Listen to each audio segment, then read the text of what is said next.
What's up, Mars? In a stunning turn of events, Jaylen Brown has not only been traded, he was traded to a team not just in the same conference, in the same division, but Damian, even crazier than that, the Celtics traded Jaylen Brown to their rivals, the Philadelphia 76ers. Fellas, let's go ahead and get into this because there's so many different layers that we have to peel back with this. Why he got traded, what he got traded for, where he's going and what that looks like, what the Celtics now look like. It's a lot going on, but Jaylen Brown was traded for Paul George and 2 first-round picks. Fellas, let's just start to unpeel this and unravel this whole thing. What are your thoughts initially about this? I want to start the conversation, Ron. And you remember the movie Faith? You see his boys, like they got duffel bags of dough and they carrying it in the bank. And the dude at the bank is like, "What the hell?" That's Adam Silver sitting at the table like now, like, "Yo, let's just keep this stuff going because this is so awesome for what's going on in my league right now." He loving every minute of this. Let's get another blockbuster trade going on. But it was emotional. It was a trade that was not necessary. I don't think we would be having this conversation about Jaylen Brown in a month from now. Like, this would have died down. Something else would have happened, and this would have went away. But it says a lot about where they were with Jaylen Brown and how they felt about him at that point. They just wanted him out of the building more than I feel like they wanted him out of the building more than anything. The idea of him being, this outspoken person, like that goes in one ear and out the other with me, because players who have problems, teams deal with that stuff, and the remedy is winning, i.e. Draymond Green, Rasheed Wallace, Dennis Rodman. As long as you're winning, teams can handle quote unquote problems and things like that. So him being outspoken and him being on that level, that doesn't bother me at all. The idea that he was almost traded for Giannis, I mean, it left a sour taste, and I feel like they allowed the noise from outside to come in. I think they allowed the noise from outside to come in and make them make a rash decision, because we didn't have to do this. This is something that would have went away, I believe, in a month and a half or so, and we would have had some other news going on, and Jaylen Brown and Jason Tatum probably would have got on the telephone and had a conversation, and this thing would have just been over with. But instead, they trade for Paul George, which tells me that they just wanted to get off of him. And that first round pick that they ended up getting in 28, I think that was the thing that sweetened the deal, because it's very much like what happened with and Mars was explaining this to me, the Indiana Pacers Clippers thing, where I think it's protected through 1-9, and then from 9 to 30, 1-8, I'm sorry, and then from 9 to 30 you could have it, something like that. So I would not be surprised in 2 years that the Boston Celtics ended up with like the number 4 pick in the draft, some nonsense like that. So that wouldn't bug me out. Fellas, I do want to add some additional context. And there's a lot for those who haven't been in the loop and don't know about this whole Jaylen Brown, Paul George trade. There's a lot of layers and there's a lot of context that has to be added to this. First things first, Jaylen Brown did not request the trade. The rumors are Jaylen Brown did not ask out. So this is not with his doing, even with the whole Giannis trade rumors and all of that, and even with him potentially feeling some type of way about being shopped. He didn't ask out. Yep. Which means that he wanted to be there, Ron. I don't think he wanted to. I don't think that he did not want to be there. That's why I feel like this thing could have been swept under the rug if y'all just let it die down. He did not ask out. And Jaylen Brown, being the outspoken person that he is and the educated person that he is, Ron, if he wanted out, he would have said that. I want out. Well, chill. It's not just what Jaylen Brown said. A lot of this stuff is hearsay. Sure. Like Ron said, the rumor is like a lot of this stuff is hearsay. So what we do know is that they traded Jaylen Brown for Paul George and Biggs. That's what we do know. You know what I'm saying? That's factual. But one thing about the Boston Celtics that we've known for a while is they're pretty stitch lit. Like a lot of stuff that comes out is like, oh, we heard that the Boston Celtics. Who in the Boston Celtics said this? Like even a guy like Windhorst, like I don't, I think Windhorst gets a lot of slack. I think people make fun of Windhorst now because of that stuff with LeBron James, but Windhorst's been around for a while. You know what I'm saying? And even with him, he's saying things just like, okay, but who told you that? You know what I mean? You're not supposed to reveal your sources. I get that part. I understand that, Chill, but it's just like a lot of it is always, well, I heard this, I heard that. So and that just comes from knowing that for the most part, the guys in the front office in Boston, they're pretty stitch-lipped. You know what I'm saying? They're pretty good at keeping things in house. They're pretty good at not running their mouth like a group of schoolgirls. You know what I'm saying? Yeah. Like some franchises don't have that luxury of guys that are gonna handle business and not really speak about things. You know what I'm saying? So that's why it's like, and you don't really know who wants what and who said what. So the only thing that we do know for sure is that they traded in for Paul George. So Ox, the divide between you and me right now is maybe they are stitch-lipped when it comes to the outside world, but I think that the outside world may have had something to do with this trade because now in-house, I think that they allowed that to come between what was going on between them and Jaylen Brown. Because the situation with them and Jaylen Brown, him getting traded for Giannis. I mean, isn't that part of basketball? Like your name is going to come up in trades, right? I don't think there's anything wrong with that. Right. So, but with that being said, I feel like there was noise that was outside that they allowed inside, and they allowed that noise to ultimately make this happen. But this, to me, everything you guys are saying sounds like this was a business decision, not a basketball decision. Mm-hmm. And I know we're going to get to the analytics later, but to me, this is clearly that. And for as much praise as we've given Brad Stevens, and I know we've done the front office rankings, and they've always been high, the Celtics. To me, he set the Celtics back here because the way he mismanaged Brown, especially in the public eye, has been terrible, man. A player who helped bring them success. What he did, what was public in the Giannis saga, created damage beyond repair, man. And to trade him for the package you did was also, to me, an act of desperation. It signaled that you didn't want him there at training camp, and you were going to do everything you can not to have him there. You found a clean path money-wise, which was Paul George. I think Paul George is a great player, but I think it's a sign that they just wanted off him any way they could. Yeah. And it goes to show, man, like even for a storied franchise like Boston, who seem to portray themselves as like a squeaky clean organization, there can be different agendas that play outside of a singular goal of building the best team possible. And I've seen some people say that, this rivals the Luka trade. I don't know if it's that big, but I understand the sentiment because I'm still in shock about it. And there's a lot of... Hey, Damien, it's in the neighborhood.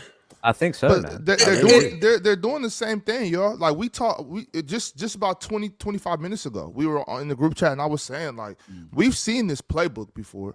You know what I mean? We've seen this playbook of trade a guy that a lot of people don't think you're going to trade for the pieces you're going to trade him for, and then slander him to hell. Like, that this is what happened. Saw this not too long ago. Yeah, this is what happened with Luka, and even with Luka, because Mars, you did call me out on that. I was behind it. I was like, hey, this ain't that bad, right?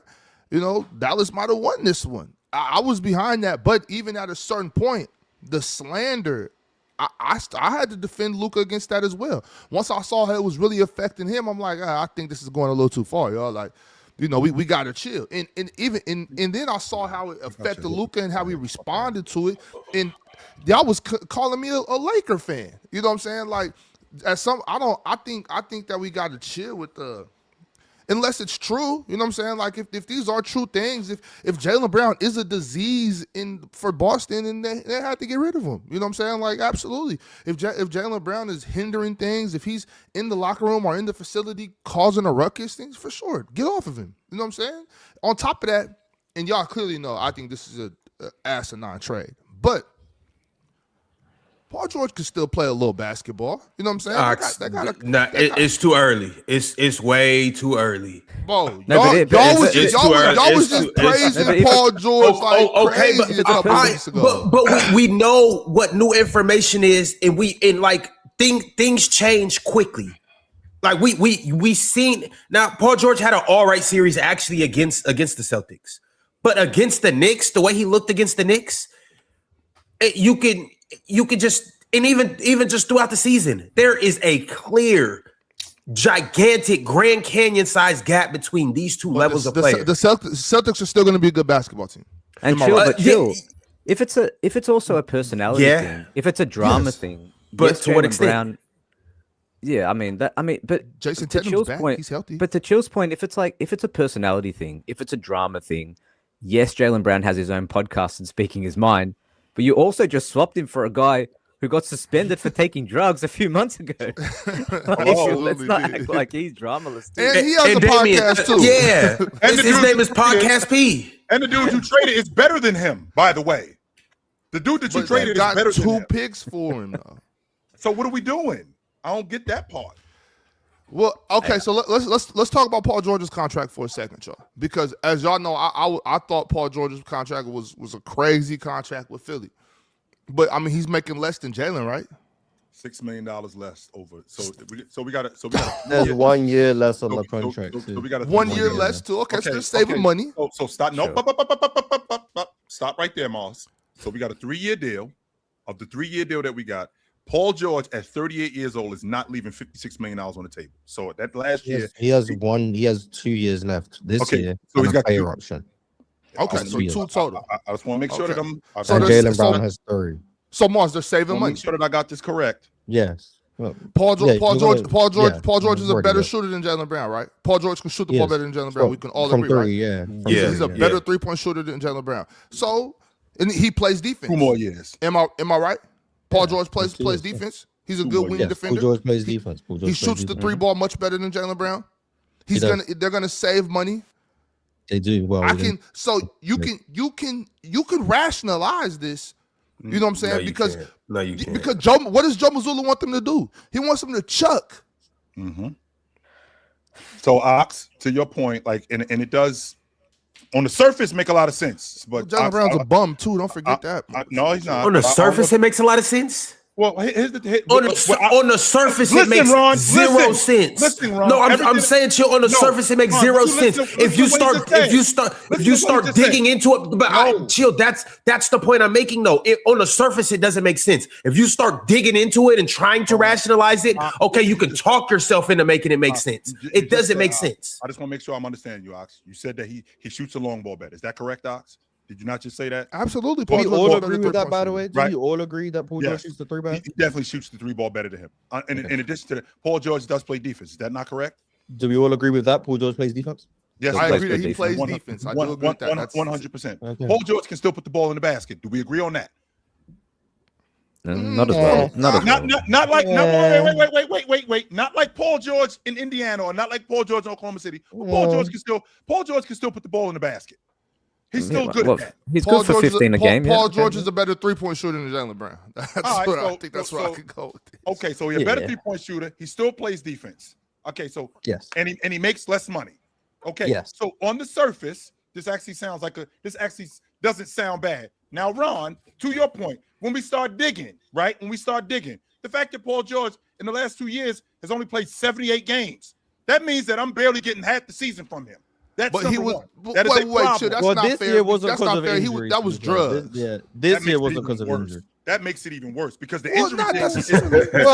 I've seen you defend DeAndre Ayton for the same thing. So why can't you defend Paul George? The reason why is because DeAndre Ayton doesn't have the injury history that Paul George has, which wasn't an injury. That's my point, Mars. The injury thing is going to come back. That's going to happen again. Mental injury. We don't know that. You don't know that. We can't just assume. Did we forget that Paul George, is he Benjamin Button? Am I bugging out? No, he's old. He's old. Yeah, Paul George is older than me. So there you go. So with that being said, this injury thing is still a problem. So that's compounded by the drugs, right? The drugs compounds this whole thing. So can we stop saying drugs like he's out here sniffing cocaine? Can we? We don't know. Stop saying drugs like that. Okay. Yeah, but that's not what he got. That's not what he got. Substance. It was drugs. Yeah, but can we? When people say what he was taking in the context of sport is actually worse than cocaine. Like, I'm sorry, that's gonna sound a lot different than what actually unfolded. It is some type of drug. But the point is, it's going to sound a lot different than what actually. I don't know. Do y'all know what type of drugs he got suspended for? Yeah, it's performance enhancing. Yeah, performance enhancing is worse than recreational in this. His story was he took some medication for something, and shit inside the medication there was a banned substance that he didn't know about, and that's how he got caught. That's his story. I don't know the legitimacy of that, but that's his story. That seems to be the story that everyone has when they get caught for PEDs. So that's his story. I didn't know. But yeah. Okay. Which Miles, by the way, Sure, buddy. that drug that he took that he didn't know ain't the first time he took that. He ain't just automatically. I'm not gonna project that on him. I am, and the reason why I am because you've been in the league for as long as you've been in the league, you know what you're taking. People ain't just giving you pills. How come we didn't get caught yet? That's the point, Ox. That's the idea. So maybe he was working himself around it. But anyway, this is getting nasty. Oh, it's disgusting. And you know why it's disgusting? Because the team that just was up 3-1 in the playoffs last year lost to a team, and we just gave you arguably our best player. Yeah, but that was Jaylen Brown's fault, though. That was Jaylen Brown's fault. Was the reason they blew the 3-1 lead. I mean, Derek White with his 11 points per game did his job. He was the best player on the floor. Check his analytics. Yeah, check his analytics. Yeah, I mean, Derek White is shooting 20-something from 3 and 30-something from 2 and Jaylen Brown might be the did first best player in his a team ever to blow a 3-1 lead, and it's not his fault. It was Jaylen Brown's fault, 100%. It was Steph's fault when they blew a 3-1 lead in 2016. It was Kawhi's fault when they blew a 3-1 lead in 2020. And it was KD's fault when they blew a 3-1 lead in 2016. To the non-ball. So then Boston got off of the player that blew their 3-1 lead and replaced him with the player who came back from 3-1. Well, Jaylen Brown, chill. Jaylen Brown's a bum. Okay, everybody knows. Really talking like Jaylen Brown and KD combos. I mean, chill. You gotta look at it logically, chill. You gotta look at it logically. Look to agree with that's what happened. His team is better. His team is better with him off the floor. His team is better with him off the floor, so they got him off the floor. Fellas, they lost to, right? I just want to make sure I'm following you guys. So they lost to the 76ers. Jaylen Brown blew a 3-1 lead to the 76ers. Yeah. They blew a 3-1 lead to the 76ers. Jaylen Brown, who was their best player at the time, who was Allegedly.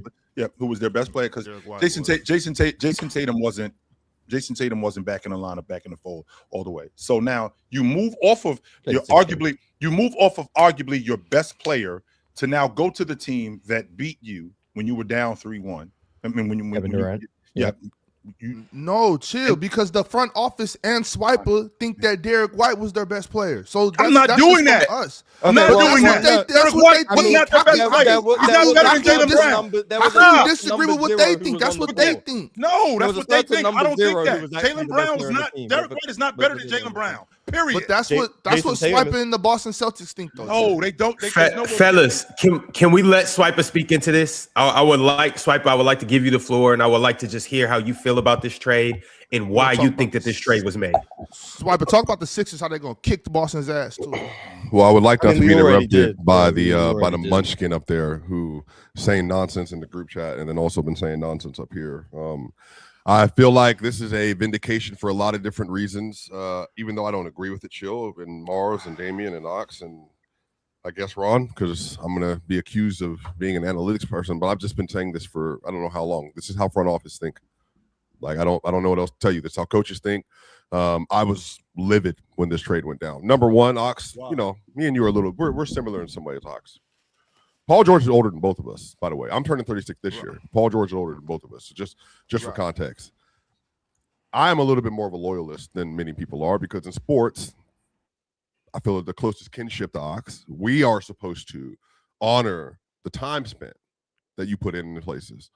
JB put 10 years in this organization and like did everything I asked. Like, you want me to play as a rookie. You want me to play as a sophomore. You want me to help you get to the playoffs. You want me to help you Eastern Conference Finals running 22, get to the finals. Like, want to rebuild. You want to reconstruct. You want me to be the second option. You want me to be the first option. You want me to defend. I'll take Luka. I'll do this. I'll do that. Like, I think this thing with JB is I might disagree with like how his biggest fans like Ox think how good he is. I understand that, like that there's a difference in opinion on level of play, but what there isn't a difference of opinion on is sacrifice and work.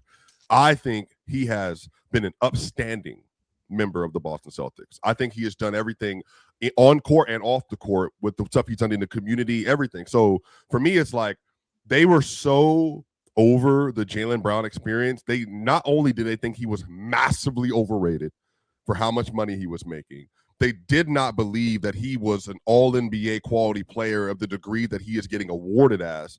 On top of that, the 6th in MVP race, they didn't even consider that. To them, all of the stuff that we have been telling you for at least 2 years now about his impact on the game and how much better they have been without him on the floor, how much better they are when he is not there, when it's just Tatum and everybody else. They, Mazzulla, Stevens, and the ownership also believe that. And I think this trade is very much, I think, a indictment in ways on analytics, but also an indictment on if you don't play a certain way within their system, then we also just don't think you have true value to the team. And I said, as soon as the Giannis trade didn't go through, y'all, it was just a matter of time, in part because they just don't want him being a headache on the roster, meaning that, like, you told me I was a pillar for the last 10 years. So if you just try to that part I don't get the headache logic, because we've seen teams that deal with but I think the issue is they've been telling him consistently for years, though, you're just as important to us as Tatum. Okay. I think and that's what I'm saying. They did this to get that out of the building, because they have been feeding him that for years, that you and Tatum are the two pillars of our organization. But what I'm saying is what he just went through and what he's gone through at Boston. Now, this is true because Tatum's a better player, but Tatum would never experience this. And I think that was also a part of it. It's like, we know we can't go into the next year with you and this be the same thing. It just can't be this way anymore. And I just think that this was a horrific trade for me. Just a horrific trade. And just for information's sake, Philly apparently was already willing to dump Paul George if they could and add a first-round pick in order to dump him. They were already trying to get off that contract and willing to attach a first. So what they ended up doing, and then this is obviously first things first as well with Nick Reich, also talked about this a little bit. What they basically ended up doing is swapping JB for a player they were already trying to dump by adding a pick swap on top of the original offer they had seemingly been scouring the league with. So they really got back way more value for Paul George than they ever even thought they would have. And Marsh, reportedly, per Wendy, and also checked in with some other places as well, at least one other place, Wendy estimates that they, as of yesterday, started sending feelers out to the league that we're going to get this done today. And so we're going to literally start calling teams, give me your best package. They didn't get anything worth their time. And the best offer they might have gotten for Jaylen Brown off of a second-team All-NBA year is a 36-year-old Paul George averaging 17 points a game with 78 games played over the last 2 seasons. Jeez. And then another source I just asked that works within the Celtics as the media, he said that he's still trying to make sense of it. No one had any idea that this was going to happen. They think the CBA also played a role in this, but also the final thing he said, he thinks that Brad played a role in this. He thinks Brad Stevens overplayed his hand a little bit. Brad didn't have a good option, second option after the Giannis trade, and Brad thought that he would have more value on the market, and it got so bad from the front office standpoint that by the time they got to yesterday, apparently, Ox, it's like, we have to take the best deal we can right now. And it ended up being a 36-year-old Paul George. That's why I was livid yesterday, because I think that there's better players they potentially maybe could have gotten at different iterations. But the fact that, like, your years of service, and, you know, Mars, this is, you know, I know you have different opinions on, like, stuff like this, because at the end of the day, it's a business. And, like, if you're not as good of a player as somebody, then it just is what it is. But, like, after all those years of service, you would have thought maybe that he would have a better send-off than legitimately. Ain't no loyalty in this shit. He got dumped, but he's getting sent off with the bag. No. They did him dirty, to be honest. They did him dirty, man. I mean, I guess so, but I mean, y'all see the contract that this dude got? They don't owe him nothing else, man. They really don't. They paid him. JB, go on to Philly. And play basketball. That shit is behind you. You are mega rich now. What else? I mean, what else is there? Like, you can't ask for nothing more. They did their job. They paid you. You did your job. You play basketball. They were done with you. You're out of there now. Now all you got to do. This is where there's conflict, though, because, like, on one hand, you're giving him this massive deal, right? Then, to Swiper's point, on the other hand, you're telling him internally that, hey, we value you a lot, almost similar to Jason Tatum, if not on the same. But meanwhile, For 3 separate occasions, we've tried to trade you. So they tried to trade him for Kevin Durant. Like, yeah, I know, but what's that really serious though, Damian? Like, really? If you're Jaylen Brown, right, and you're saying, and you have someone coming to you saying, you're a part of our future. Here's the deal. You've won with us. We're going to win with you again. But then on the side, I'm trying to trade you. Jaylen Brown's going to feel a certain way about it. I mean, he has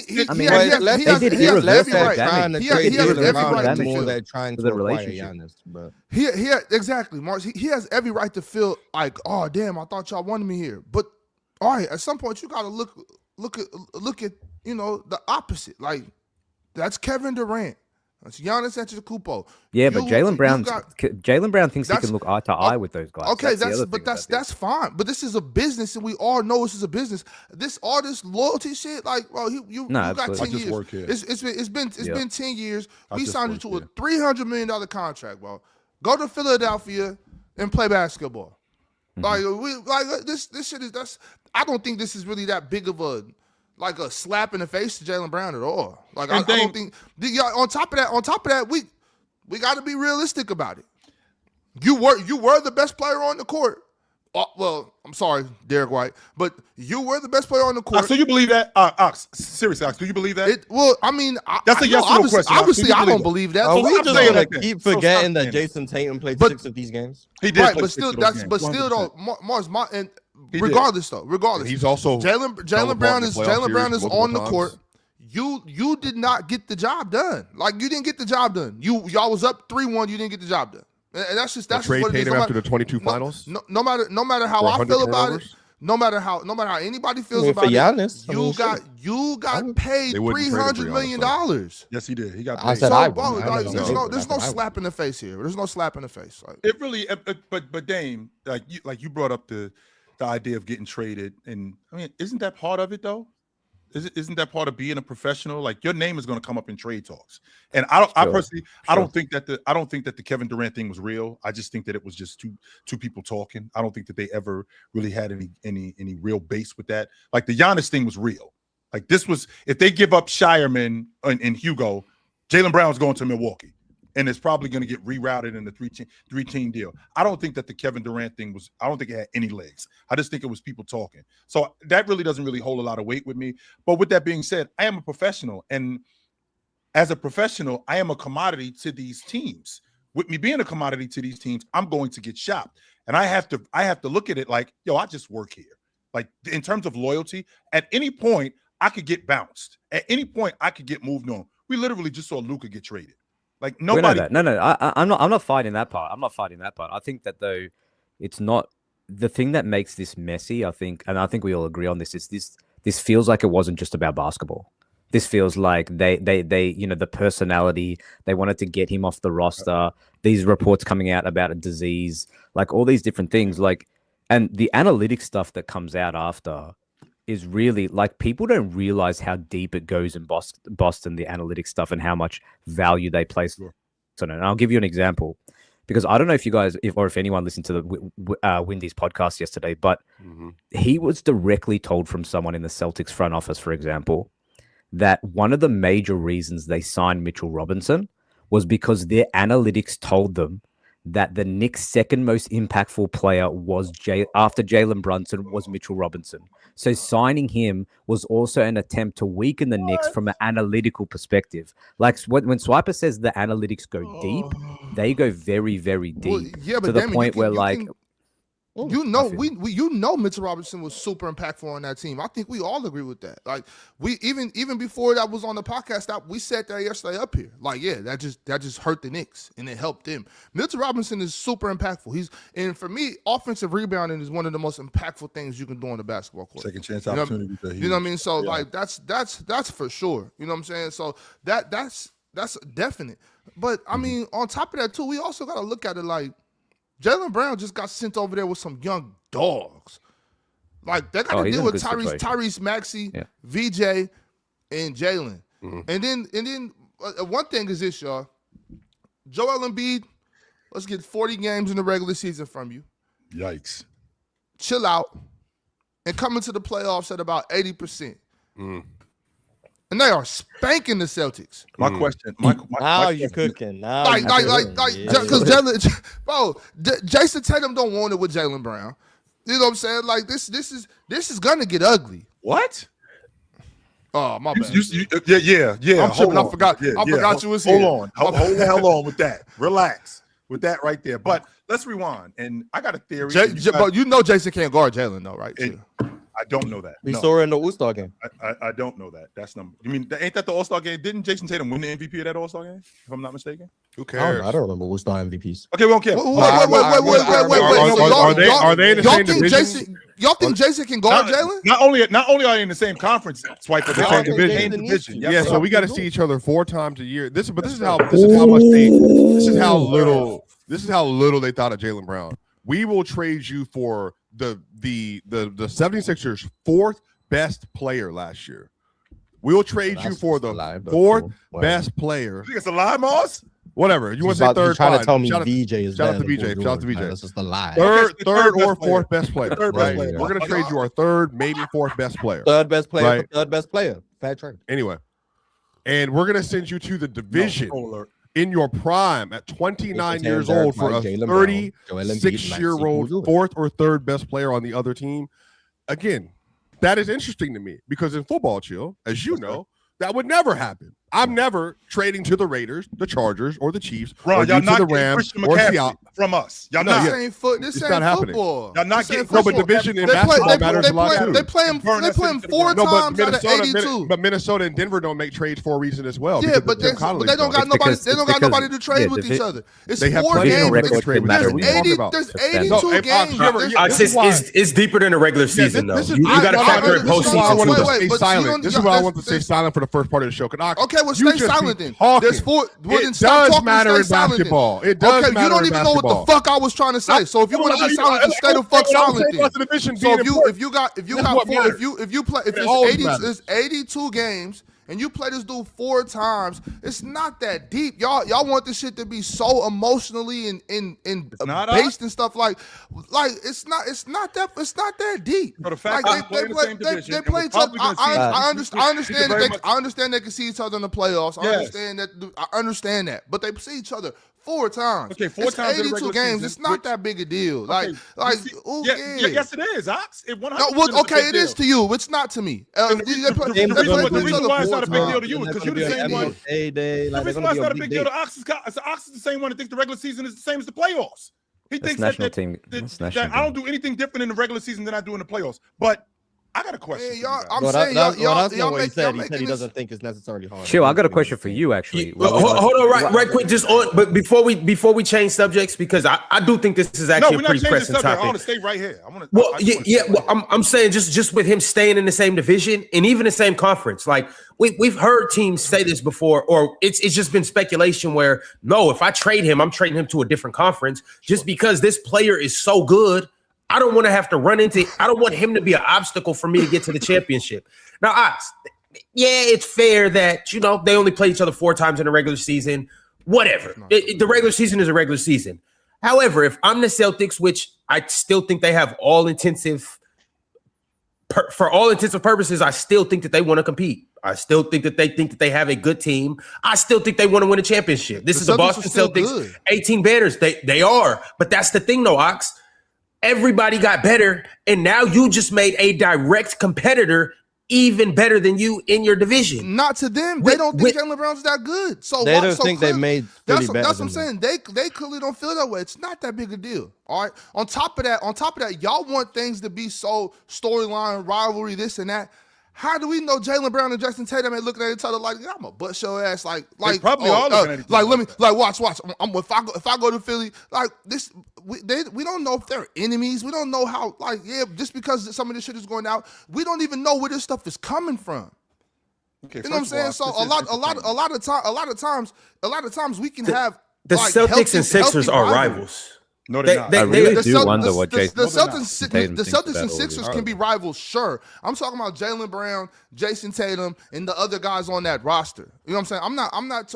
It's just because he got traded for Paul George or this and that. Y'all making it seem like they must fucking hate Jaylen and Jaylen must fucking hate them because he tried to trade him for Giannis. Like This shit ain't all that deep, bro. A lot of times there's a lot of. This is just basketball. Like no, like I'm really? not saying that. I'm saying a lot of time it's really healthy competition. Like you know how if I see you on the court, it's like fuck you. Like you can't get with me. Right. But that's all it is though. Like Jaylen Brown and Jason Tatum could easily be sitting back like, well, I can't wait for this shit. Which you know is fair. Like, I think that part is. Why y'all want to make it seem like it's something we don't know? The reason why is because the story in the history of the Sixers and the Celtics. That's why. Like Ox, what you're not doing is you're not. I think Ox, what you're doing is you separating the competition aspect. But before I even get to that, Ox, what you sipping on? Because that looks good. What is that, by the way? Oh, it's just tea. Okay, because I was about to ask you if I can get a glass of that. Anyway, Ox, I think what you're doing is you separating the competition between two players who've been together for a while from the actual franchises, which is Philadelphia and the Celtics. Like, this is something that's been going on for decades between these two. I mean, Joel Embiid came out and said years ago, this is not a rivalry. They kick our ass every time we play them. And this has been going on for years between the Celtics and the 76ers. From back when Bird came back from a 3-1 lead, and they ended up beating them to go to the NBA championship. And then coming back from a 3-1 lead again, only to lose. And Doc punching Bird in the face. Like, this Celtics 76ers. That was 80 years ago. But that's what I'm saying, Ox. And then Marcus Smart and Joel Embiid get into it, with Jaylen Brown getting involved in that. Like, this has always been an ongoing thing between Philadelphia and the Celtics. Always. Now, the fact that you're looking at it like it's just Jaylen Brown moving over to the Celtics, and when Jaylen Brown, who sees Jason Tatum, who is his man, by the way, yo, I'm going down the road. When I see you, I'm going to bust your ass. Like, that's something completely different than these two organizations actually being hated rivals. Like, they actually hate each other. Those two things are not the same. But Chill, speaking of Tatum, that's on some level, I suspect that he got a whiff of what was going on. Whether he knew the end details of the trade, whatever, we're not sure. But for a competitor, for someone who went to war with JB on multiple postseasons, won a championship, knowing that at some level this might be the trade, if you're Jason Tatum, are you sitting there thinking that this team is better without Jaylen Brown? Is it something that you go and try and stop? Like, if someone's trying to win, like, this is a guy that come back early from an Achilles, right? This is a guy that clearly thought they had a chance last year. I don't know if Jason Tatum is sitting here thinking they're a better basketball team. I find it hard to believe. And then at that point, I see a lot of people asking the same question on, was he consulted? Is this something you step in about? Is this something you try and block? Like, what does that look like? I think that's a piece as well to this whole thing. Even if that's true, which it may very well be true, just as a competitor, he may look at that group and go, yo, we're not as good as them. We might, but I want to prove that I'm better than what you guys think I am, because we already seen what Jaylen Brown did last year. So now it's up to me to show that they didn't make a mistake holding on to me. They made the right decision holding on to JT. Paul George fits their system better than Jaylen Brown, though. But Chill, are you saying that from the perspective now or before Jaylen Brown was traded? Well, not before. Now you're saying right. Okay, that makes sense now. Yes, right now. Like before then, no, I'm not. Before then, I got Jaylen Brown running with me. I'm not thinking like, yo, he need to be somewhere else so I could show that I'm better. No, I'm running with this dude. We winning. We're running the Eastern Conference. We've been in the NBA championship twice in the last 3 years. We've been in the Eastern Conference Finals 5 times in the last 6 years or something like that. So I want to keep this thing going with us, right? If JT didn't know, I would be highly surprised. I agree with that. Oh, he knew. And Chill, if he wasn't, that would be also a huge indication. Interesting thing from Boston that this is how they, even with their two best players, that we're not having that conversation. I highly doubt JT didn't know, though. If you look at what Jaylen Brown did last year without Jason Tatum, why would JT be worried? If he feel like if he could do that, I could do the same thing, if not more. Yeah, and he wouldn't be. And he wouldn't be. But really quickly, Ron, to your point, Swiper, that's why I think that the Celtics jumped the gun here.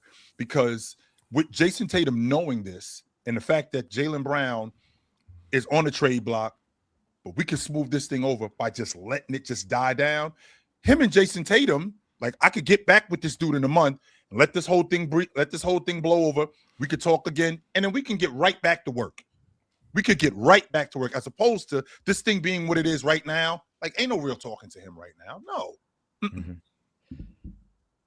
And Ox as well is like, when you said it's like it's not as big, it's just basketball and things of that nature. There was some people that were like, what did you expect the Celtics to do? They needed to move off him. Well, the answer is similar to like your trainer thinking, if you don't get equal value, you just don't trade him. And you get to training camp and we move on as professionals. You know what I'm saying? I was very, very, very clear about this, Damian. I didn't think they should trade him. Mm-hmm. I was very clear about y'all need to make this work, especially when Kawhi went to Toronto. I was like, hey, y'all better get it together. You know what I'm saying? Mm-hmm. Like, these other teams in the East are making moves. Y'all clearly know I think that Jaylen Brown is much better than Paul George. But also, I also can look at it like, well, what's their style of play? What does Boston do? I think Paul George can go to Boston and fit right in. So I don't think Boston necessarily got way worse. And on top of that, they just got Mitchell Robinson. But it's just simple as that, Damian. Like, I try to have the ability to look at things open minded. Like, okay, I don't want him to go. I think they're better. I think he's much better than Paul George, but at the same time, Paul George is still a professional basketball player. He shoots the three better. He still plays defense. The Celtics will be fine. And I'm gonna run down both the roster from last year and the Celtics roster now. I do think that the Celtics actually have a better team this year than they have last year. But here's the thing, though. Let's say it is. Here's the thing. Well, they have a better team than they did last year because Jason Tatum was hurt. That's one thing. So if you're just going regular season without Jason Tatum, then yeah, they upgraded, but that team still had Jason Tatum. He was just sidelined. So technically they did get worse.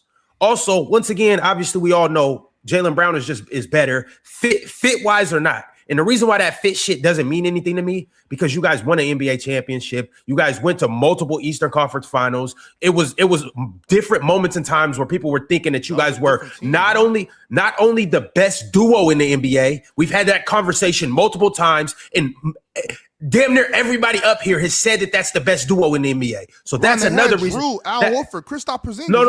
I'm talking about the duo. You said that. Chill said that. Swiper said that. But with them having that duo, that duo didn't win the championship. There's no way Swiper said they were better than Jokic and Murray. No. All right, but Swiper still. But they're still a really good duo. Yeah. I know. We have voted that duo up here as the best duo in the league collectively. So regardless whether you didn't think they were one, whether you thought they were two, or whether you thought they were three, it was still one of the more dynamic and talented duos.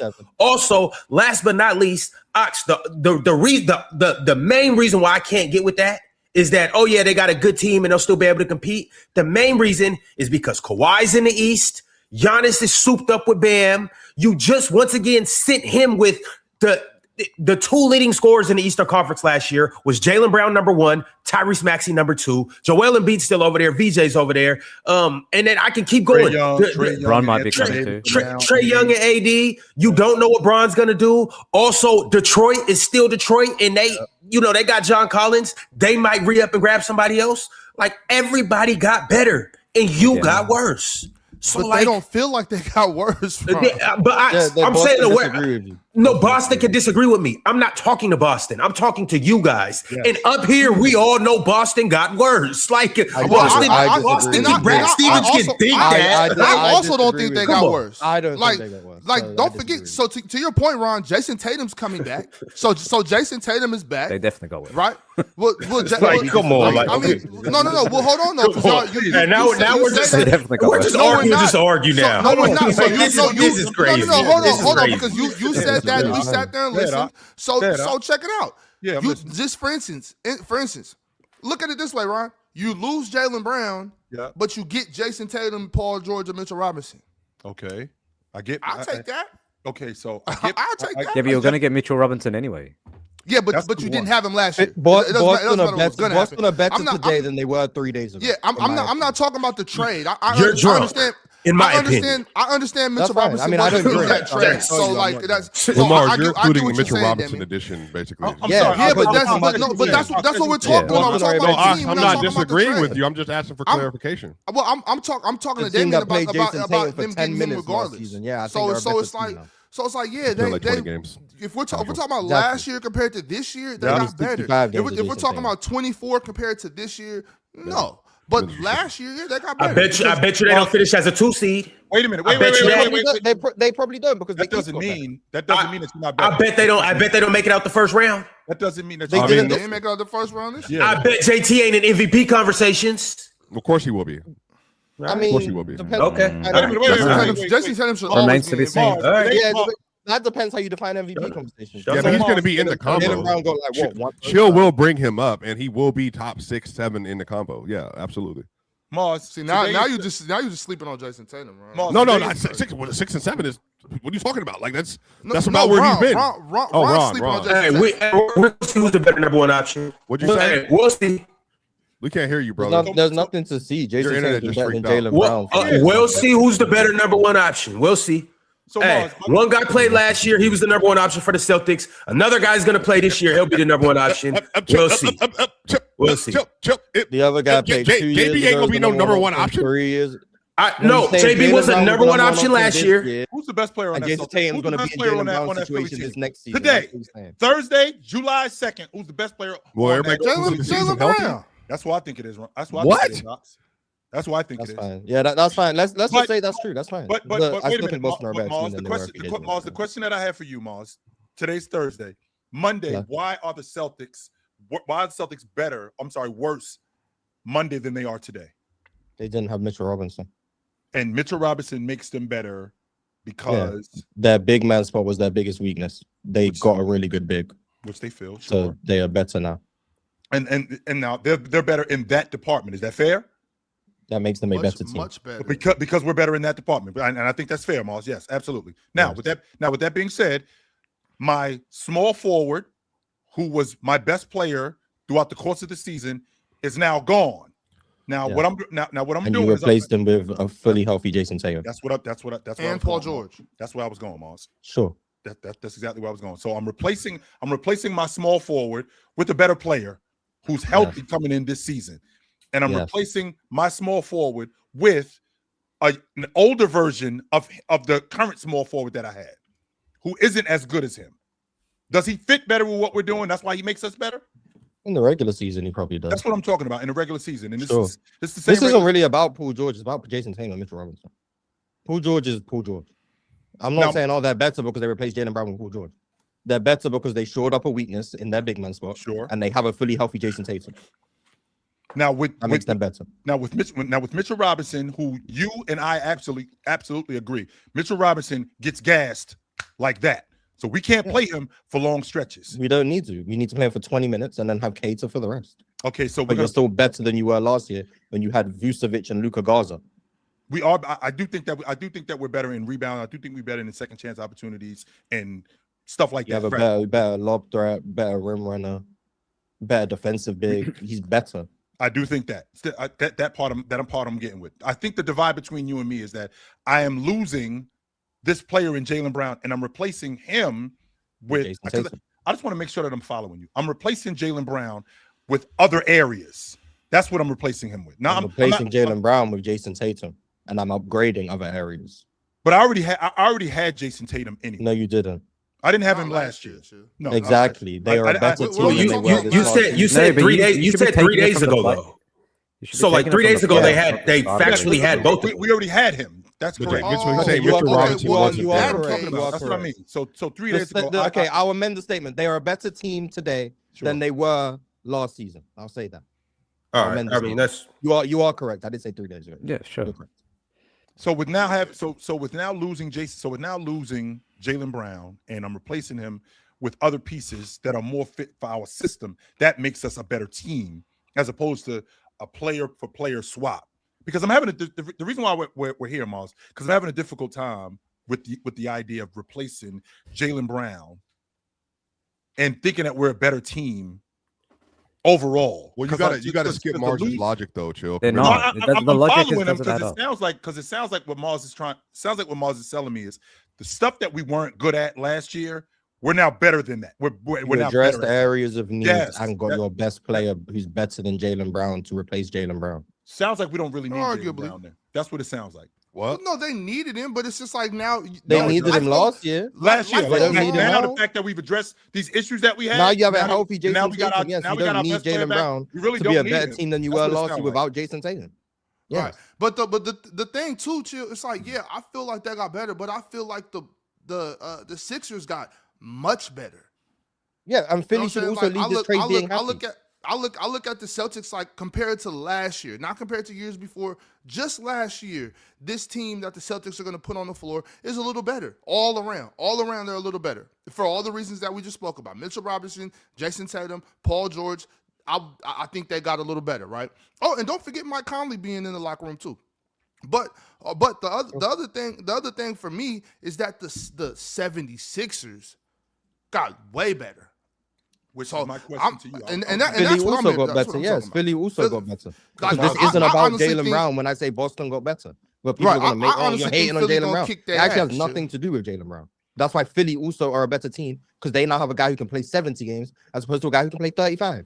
And you're the most injury-prone team in the league, so getting one of the most healthy superstars in the league is valuable for Philadelphia. So Philly got better, Boston got better. Both teams got better, in my opinion. I don't know why that's a crazy statement. He put Jaylen Brown with his own people, Chill. Put him around some dark-skinned brothers. To me, that seems entirely fair to say.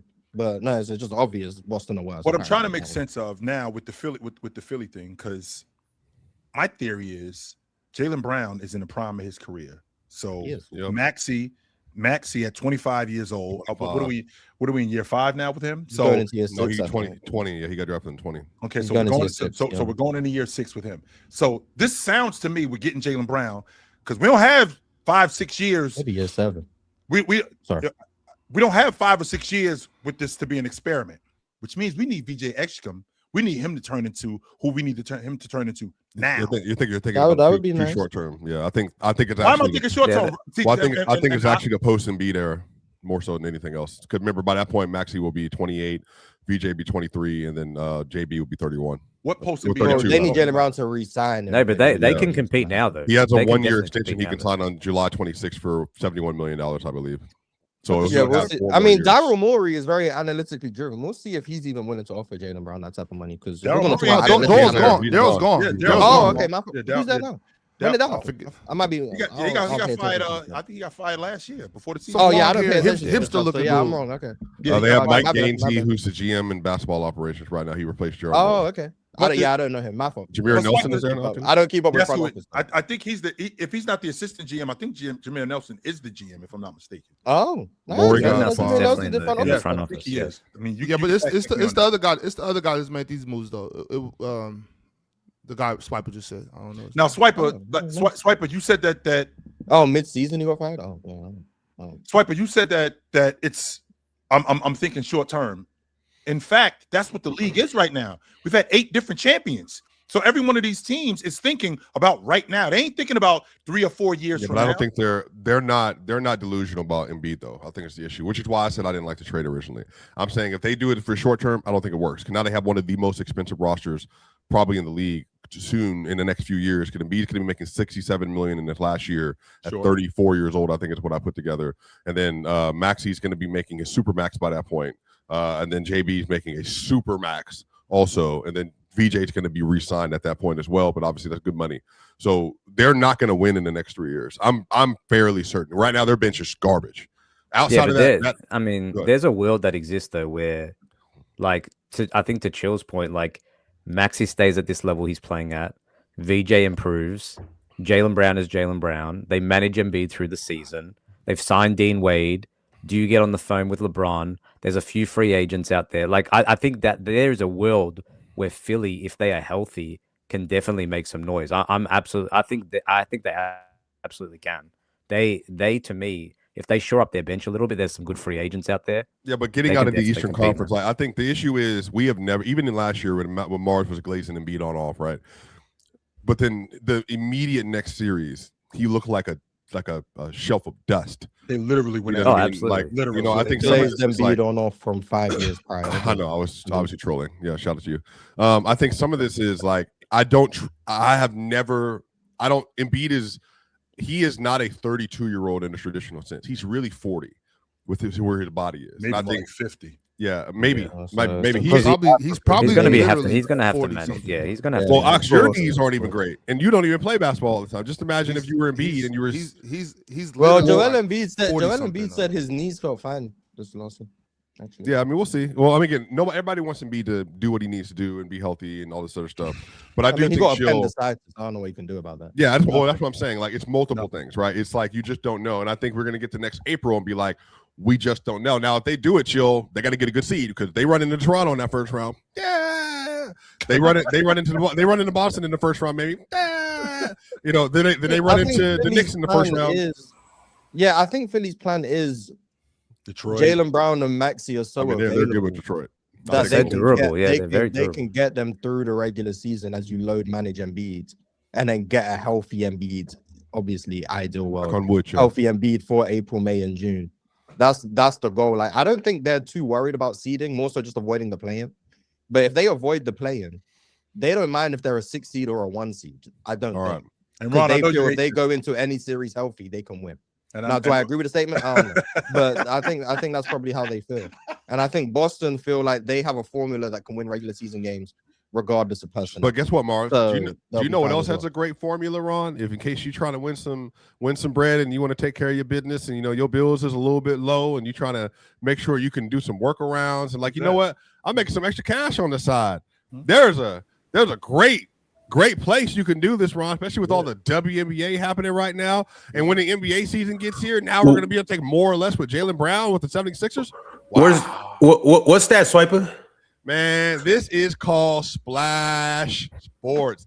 Literally the best DFS game that you can find anywhere and everywhere. Quick Picks on Splash Sports is the DFS game you've been waiting for. This isn't you versus some algorithm or the sports book. It's you versus other fans, real competition, real skill. And the playing field is completely level, which means you get bigger payouts and more ways to win. Just your picks against theirs. Now, if you were like me and you were flabbergasted, set aside, I couldn't believe what I saw last night. But I honestly also, just like Ox said, I can't wait for JB and JT to go at it. If you look at the Eastern Conference right now, it looks like we got the World Cup going on. Giannis is with Miami. LaMelo Ball moved over to Minnesota. The NBA is already looking spectacular, and this is the place you want to be. Remember, guys, Quick Picks on Splash Sports is the only DFS game where you're playing against other players and not the house. Now, what does that mean? You don't need a perfect entry to cash. Get more picks right than your opponent, and you're walking away with money. One wrong call doesn't kill you. And Splash has the highest multipliers in DFS,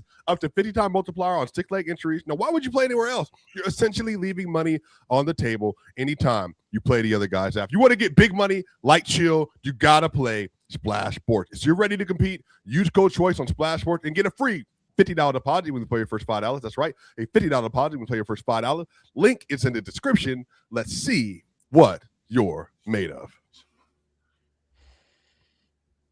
Let's see what we're made of. We got a couple picks. We got WNBA. We got baseball. We got World Cup. We got a lot going on, fellas. Let's have a ball today. Hey, what y'all want to do? We can do whatever. What y'all want to do? Hey, Jamal, go! What's your mall at right now? Go to Spain. He plays for Spain. Spain, brother. Spain, yeah. Plays for Spain? I thought he played for Mexico.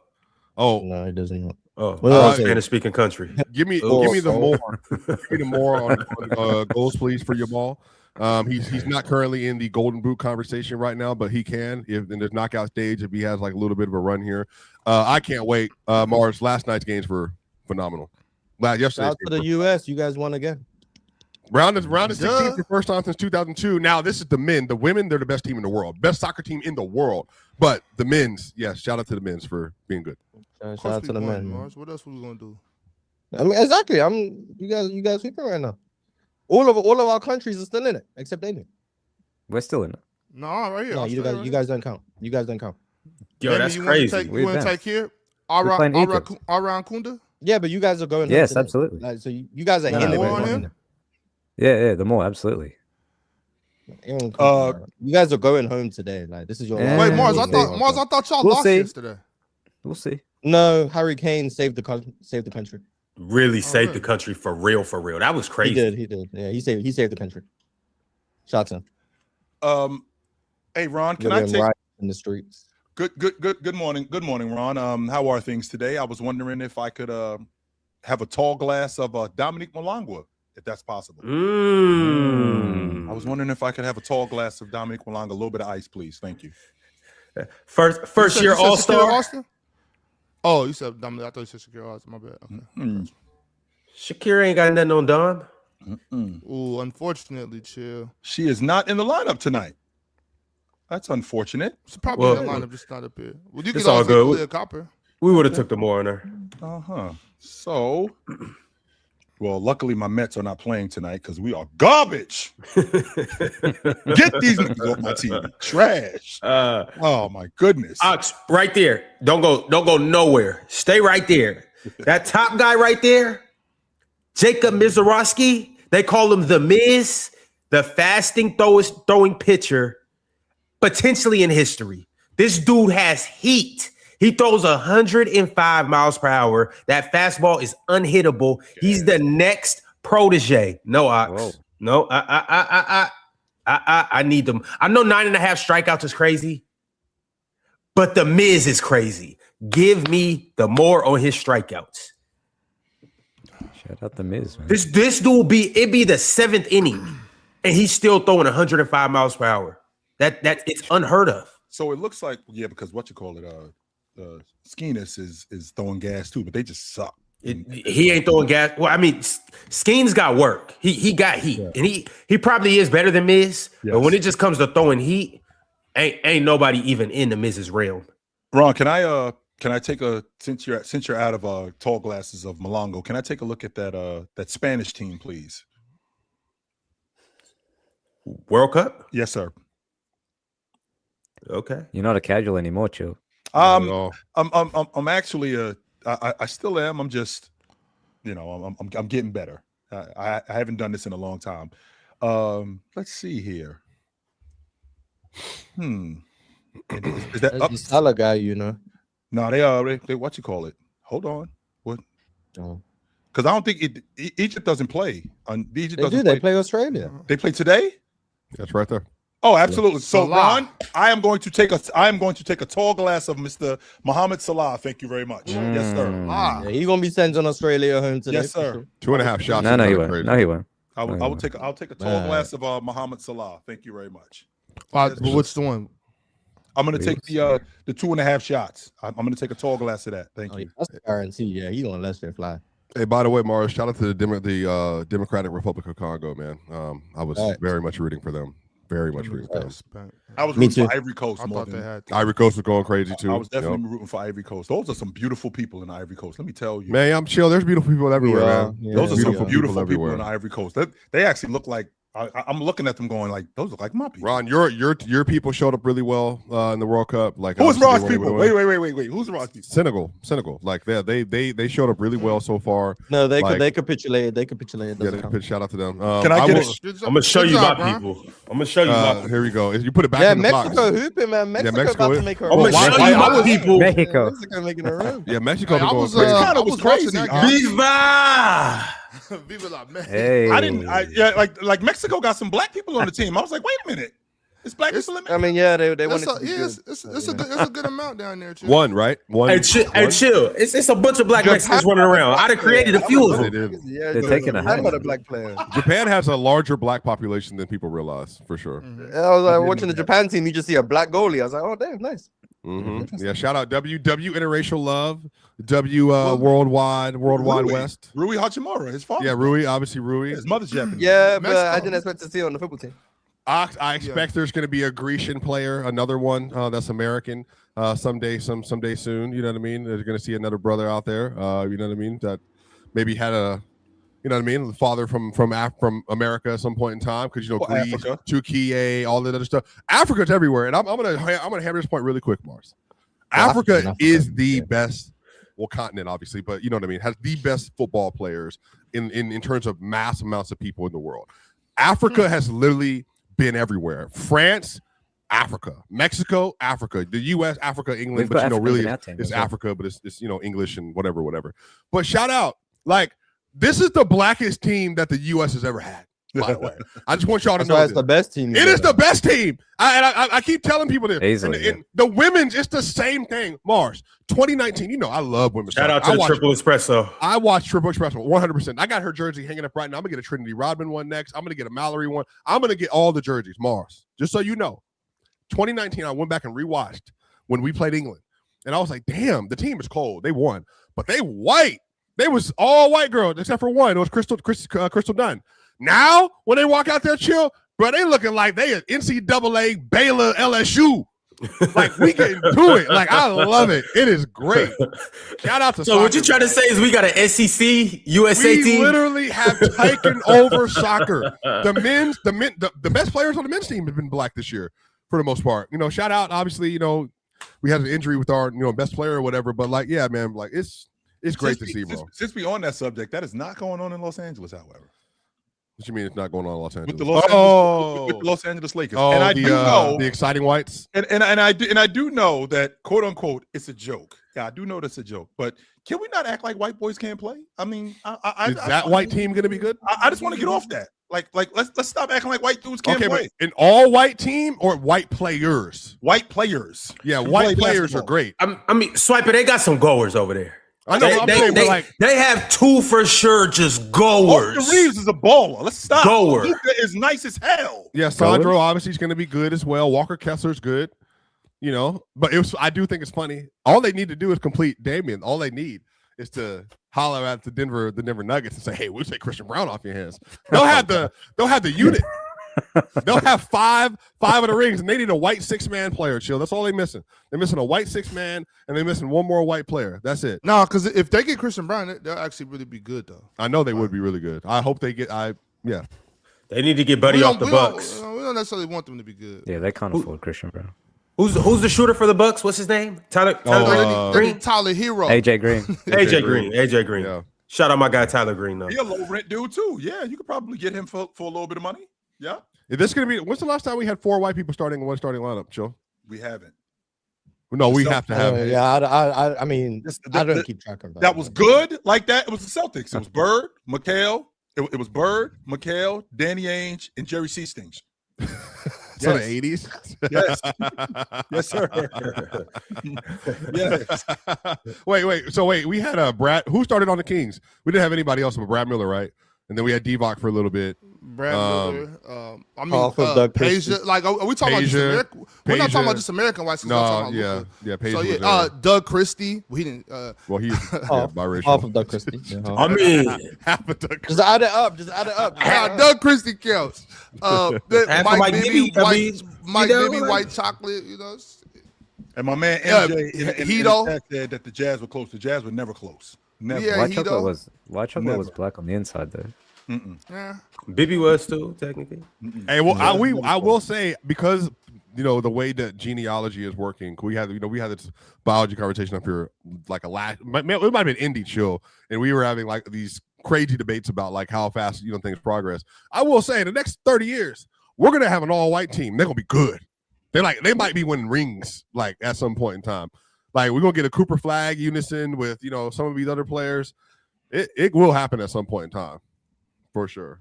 Shout out to basketball, man. Yeah, can I ask a silly question? Why do you guys separate the like American Caucasian and like European? I don't. Caucasian. I personally don't, but some people do. Because like when they do those lists and things, the Europeans sometimes aren't on them. I don't know why that is. Well, remember Penn, remember he feels like he's Slav. Yeah, so remember Penn had a whole argument up here that he said that he doesn't necessarily identify like as like American white because he is Slavic. So I think some of this is there's like a cultural difference in some places or whatever. Like the Hidu is Turkish, but to me, Şengün and Hidu are white. But they are Turkish. Right. So Damien, when I was growing up, my granny always taught us like if you're not black, you're white. Like Hido is white. It don't matter that if you from France, so what? You still white. So if you're not black, you white. So it's no big deal. But Damien, a French white is different from a Serbian white. Okay, now. But I mean, everybody, all of us are different. You know what I'm saying? Like we're all the same. Yeah, but we're but all that's different. You know what I mean? Like for instance, like African blacks are different than American blacks. You know what I'm saying? Like Italian white is Italians don't consider themselves. No, they well. To be fair, in New York in the 1800s, when the other whites were like, you can be with us, the Italians and Irish, or you can be with them. They were like, well, I don't want to be one of the blacks, so I'm going to be with you. They'll take the benefit when it's there, but when there's nothing to lose, they'll claim they're not white. Like they don't. Japanese people are not white. No. Just clear. Penn said, so Japanese people are white. No, Japanese people are Asian. They are not. That's not white. There's, well, by what Ox was taught. Oh, white. Sure, yeah, sure. I mean, they're not black, so. Sure. So what were Indians? Which Indians? South Asians or Native Americans? South Asians. South Asians. I mean both, but South Asians. Native Americans. Mexican.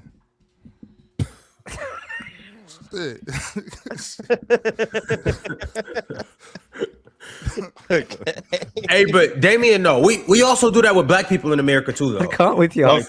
It's a separation between Africans and American blacks.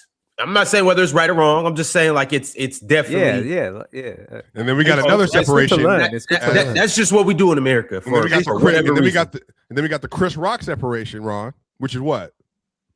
Oh, blacks and niggas. Yeah, there you go, Chill. I knew Chill said it. There you go. We got that one too.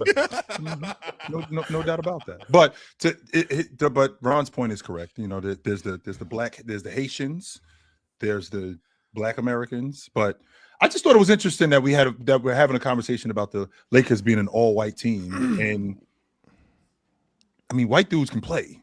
Absolutely, but you got to be careful though, because if you remember, everybody was mad at me because I said, "Well, Giannis." Remember, Swiper turned the road against me because I was like, "You did that to yourself." Giannis ain't one of us. Like, I didn't mean it that way. I just meant like he's not. Well, that's kind of what I was just saying, Ox. Like, yeah, but that's what I'm saying. Y'all got to be careful because they start tripping on me. Giannis is 100% one of us, though, by the way. Well, he is one of us, though. Yeah. Giannis is Greek. Whoa! Wait! That nigga European. Now wait a minute. Now you got rare cases, y'all. I'm talking about this is winning a lottery rare. Where I didn't even know. Damien, I feel like I'm an expert in a lot of this stuff. As Ox knows, you know what I mean. Now, you know, shout out to him, make America great again. I'm saying that in this situation, Damien, I did not know Isaiah Hartenstein was one of us. You didn't know that? Yeah. Hell no, not till like a few months ago. No, and people started treating him differently when they left. I was shocked, but I saw a picture of his family, and I was like, huh? Yes.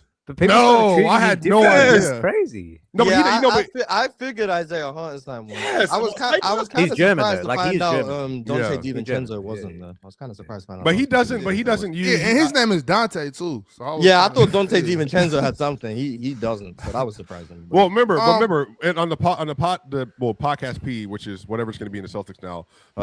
Podcast Green, maybe. I'm saying like in that show, he talked about it, and I was just like, huh? But I guess he doesn't really like say the N-word kind of thing. He's not like, because I think for him it's like he's so white passing that he doesn't, so that's the logic or whatever that represents. There's a lot of people that's smart. He can say half of it. He can say the first part. A lot of people don't say the N-word. I should have got Isaiah. You know what? Chill. I missed it. I should have heard Isaiah. I was just trying to figure out, like you hear people like gay people have what is called gaydar. Like I have that sixth sense. I do have that. Yeah, I do. And I have that. What is that called? What is that called? You got niggadar. Niggadar. I call it black. I call it black R. As soon as I saw Isaiah Hartenstein, I was like, he one of us. I don't know where it's at. But he's one of us. Somebody was sneaking in the slave quarters. My spidey senses get to going. I promise you, my spidey senses went off when I saw him. I was like, he is one of us. I don't know where it's at. But y'all know that's just how it comes out sometimes. Like I have a cousin. We have my mom has the same brother. It's her brother. He obviously married a white woman. His kids are the same color as Isaiah Hartenstein. I didn't think any. I grew up with both of my cousins. I didn't think anything different of it until like the whole Isaiah Hartenstein thing came about, and then I started looking like, oh damn. But for like growing up though, like they were niggas. They were my cousins. They were black. I knew, but from the outside looking in, nobody else would have knew just because you just wouldn't know. And then even too, like I know Zach LaVine's dad. Yeah, well, Zach LaVine is clearly black though. Like to me. Yeah. Well, I mean, but him and Klay Thompson, like you could tell by their facial features. But if you were just to look, if they were to take a picture of their hand, you wouldn't know. I mean, but I feel like you can see it though. Like from their facial features. But like if you just look at if you were just to look at their hand or their arm, you can technically see it with Zach when he jumped in the air too. That's a whole other conversation. Yeah. But no, I think Klay's little brother looks a little more Caucasian than Klay. You think so? I don't even remember what he looks like. Yeah. Let me see. Klay Thompson. That's Michael, right? Oh no, Michael's his dad. His little brother. I think his brother's name is Michael as well, but I think it's spelled different. Is it? Okay, yeah, I can't remember. M-Y-K. But I don't know. Well, like I got some cousins that's albino, so it'd be like. But it's the same thing with Tori Kelly. I said I've shared this before, Chill. You probably didn't. I don't know if you know. Tori Kelly is Jamaican. She's black. What? Y'all don't let this nigga say anything. All right, what? There's nothing wrong with me. I got cousins that's albino. What's wrong with? What did I say? Damn. I feel like Ron knows your whole family. He feels like you Catholic. No. I got older cousins. Like older cousins that's albino. Oh yeah. And for the record, DiVincenzo, that's Italian. You know how far Italy is from Africa. So somebody was. But the Sicilians actually. Yeah, if you know, you know. Mm-hmm. But no, real quick. So Josh Hart has the brother, right? That's actually like full white that plays in the NHL, right? Is that Josh Hart? I didn't know that. That's news. Maybe. Yeah, I believe so. I believe Josh Hart has a brother. He got a brother that got a white. Josh Hart's half white? Yeah, I believe his mom is white. I believe Josh Hart's mom is white, and I think he has an older brother that's full white that's in the NHL. If I'm not mistaken. Oh, okay, nice. I did not know that. That's news. All right, well, let's get to these super chats. I got a $20 super chat from D&E MLV. If you are watching and you have anything to say about race, if you have anything to say about the World Cup, if you have anything to say about Jaylen Brown, Jason Tatum, the Boston Celtics, and the Sixers, now is the time to do it. Send through your super chats. The first super chat I got is from D&E MLV. D&E said, Analytics FC, it's time to put up or shut up. Paul George putting up 12 threes a game under Missoula, ? Inefficient 30 off of your team, ? Y'all should be up. I want to trust Boston's front office because when I count them out, they surprise me. But are we asking? They're gonna win a lot of regular season games. That's what I was about to ask. Was last season what Joe Mazzulla did with those low rent guys? Was that a fluke, or is he really that good of a coach? I think he's that good of a coach. I do. I think that they trust that system, and I think that he has guys in that system that he maximizes. That's why Jaylen Brown was as good as he was. That's why Jason Tatum is as good as he is. They just have the a formula analytics for failed winning them games. last year, though. What formula is that, Mars? What formula is that? The regular season is just about repeatability. At the end of the day, because teams aren't gonna scouting for regular season games isn't the same as playoff games, I assume, because games are so. We don't have that much time. Sure. Yeah, games are so often. So it's more about just having a repeatable process that you can stick with. Yep. And the Celtics with their 3-point rate, offensive rebounding, don't turn the ball over formula. That just gives you such a high floor in the regular season that you can have a bunch of different players come in and out and ultimately still win games. That's why they were able to win 50 whatever this year. And Derek White had a down year offensively, and Jaylen Brown was there instead of Jason Tatum and all of these things, but they were still able to be really good. They're just all they're doing is plugging Paul George into the same ideology, and he shoots even more threes, and he gets offensive rebounds, and he forces turnovers. And then now you have Jason Tatum taking up the Jaylen Brown role while being Jason Tatum. It's like the most, assuming they're healthy, it's like so obvious they're going to win a lot of regular season games. Now, that doesn't mean they're going to win more than they did last year, because the East is stronger this upcoming year than it was last year. So they might win less overall games, but they're still going to be one of the best regular season teams in the conference. Quite obvious. I'm not sure if you noticed, Miles, but the Boston Celtics last year, they were at the top of the league. They had the least amount of turnovers a game. They averaged 12 turnovers a game. They don't turn. Now they got rid of 4 of them. Yeah, they got rid of their most turnover pro player. I like the He's not wrong. They got rid of their most turnover pro Peyton player Pritchard as well, and their player with the lowest 3-point rate on their roster. and replace them with someone who gets less turnovers and shoots more threes. And like arguably the regardless biggest of shot chucker in the George, league last year. yeah, like Paul George is not better than Jaylen Brown. Cool, like we don't need to argue he is. Sure. But for what it takes for them to win regular season games, he does the two things that they want their players to do better than Jaylen Brown does it: and shoot threes and not turn the ball over.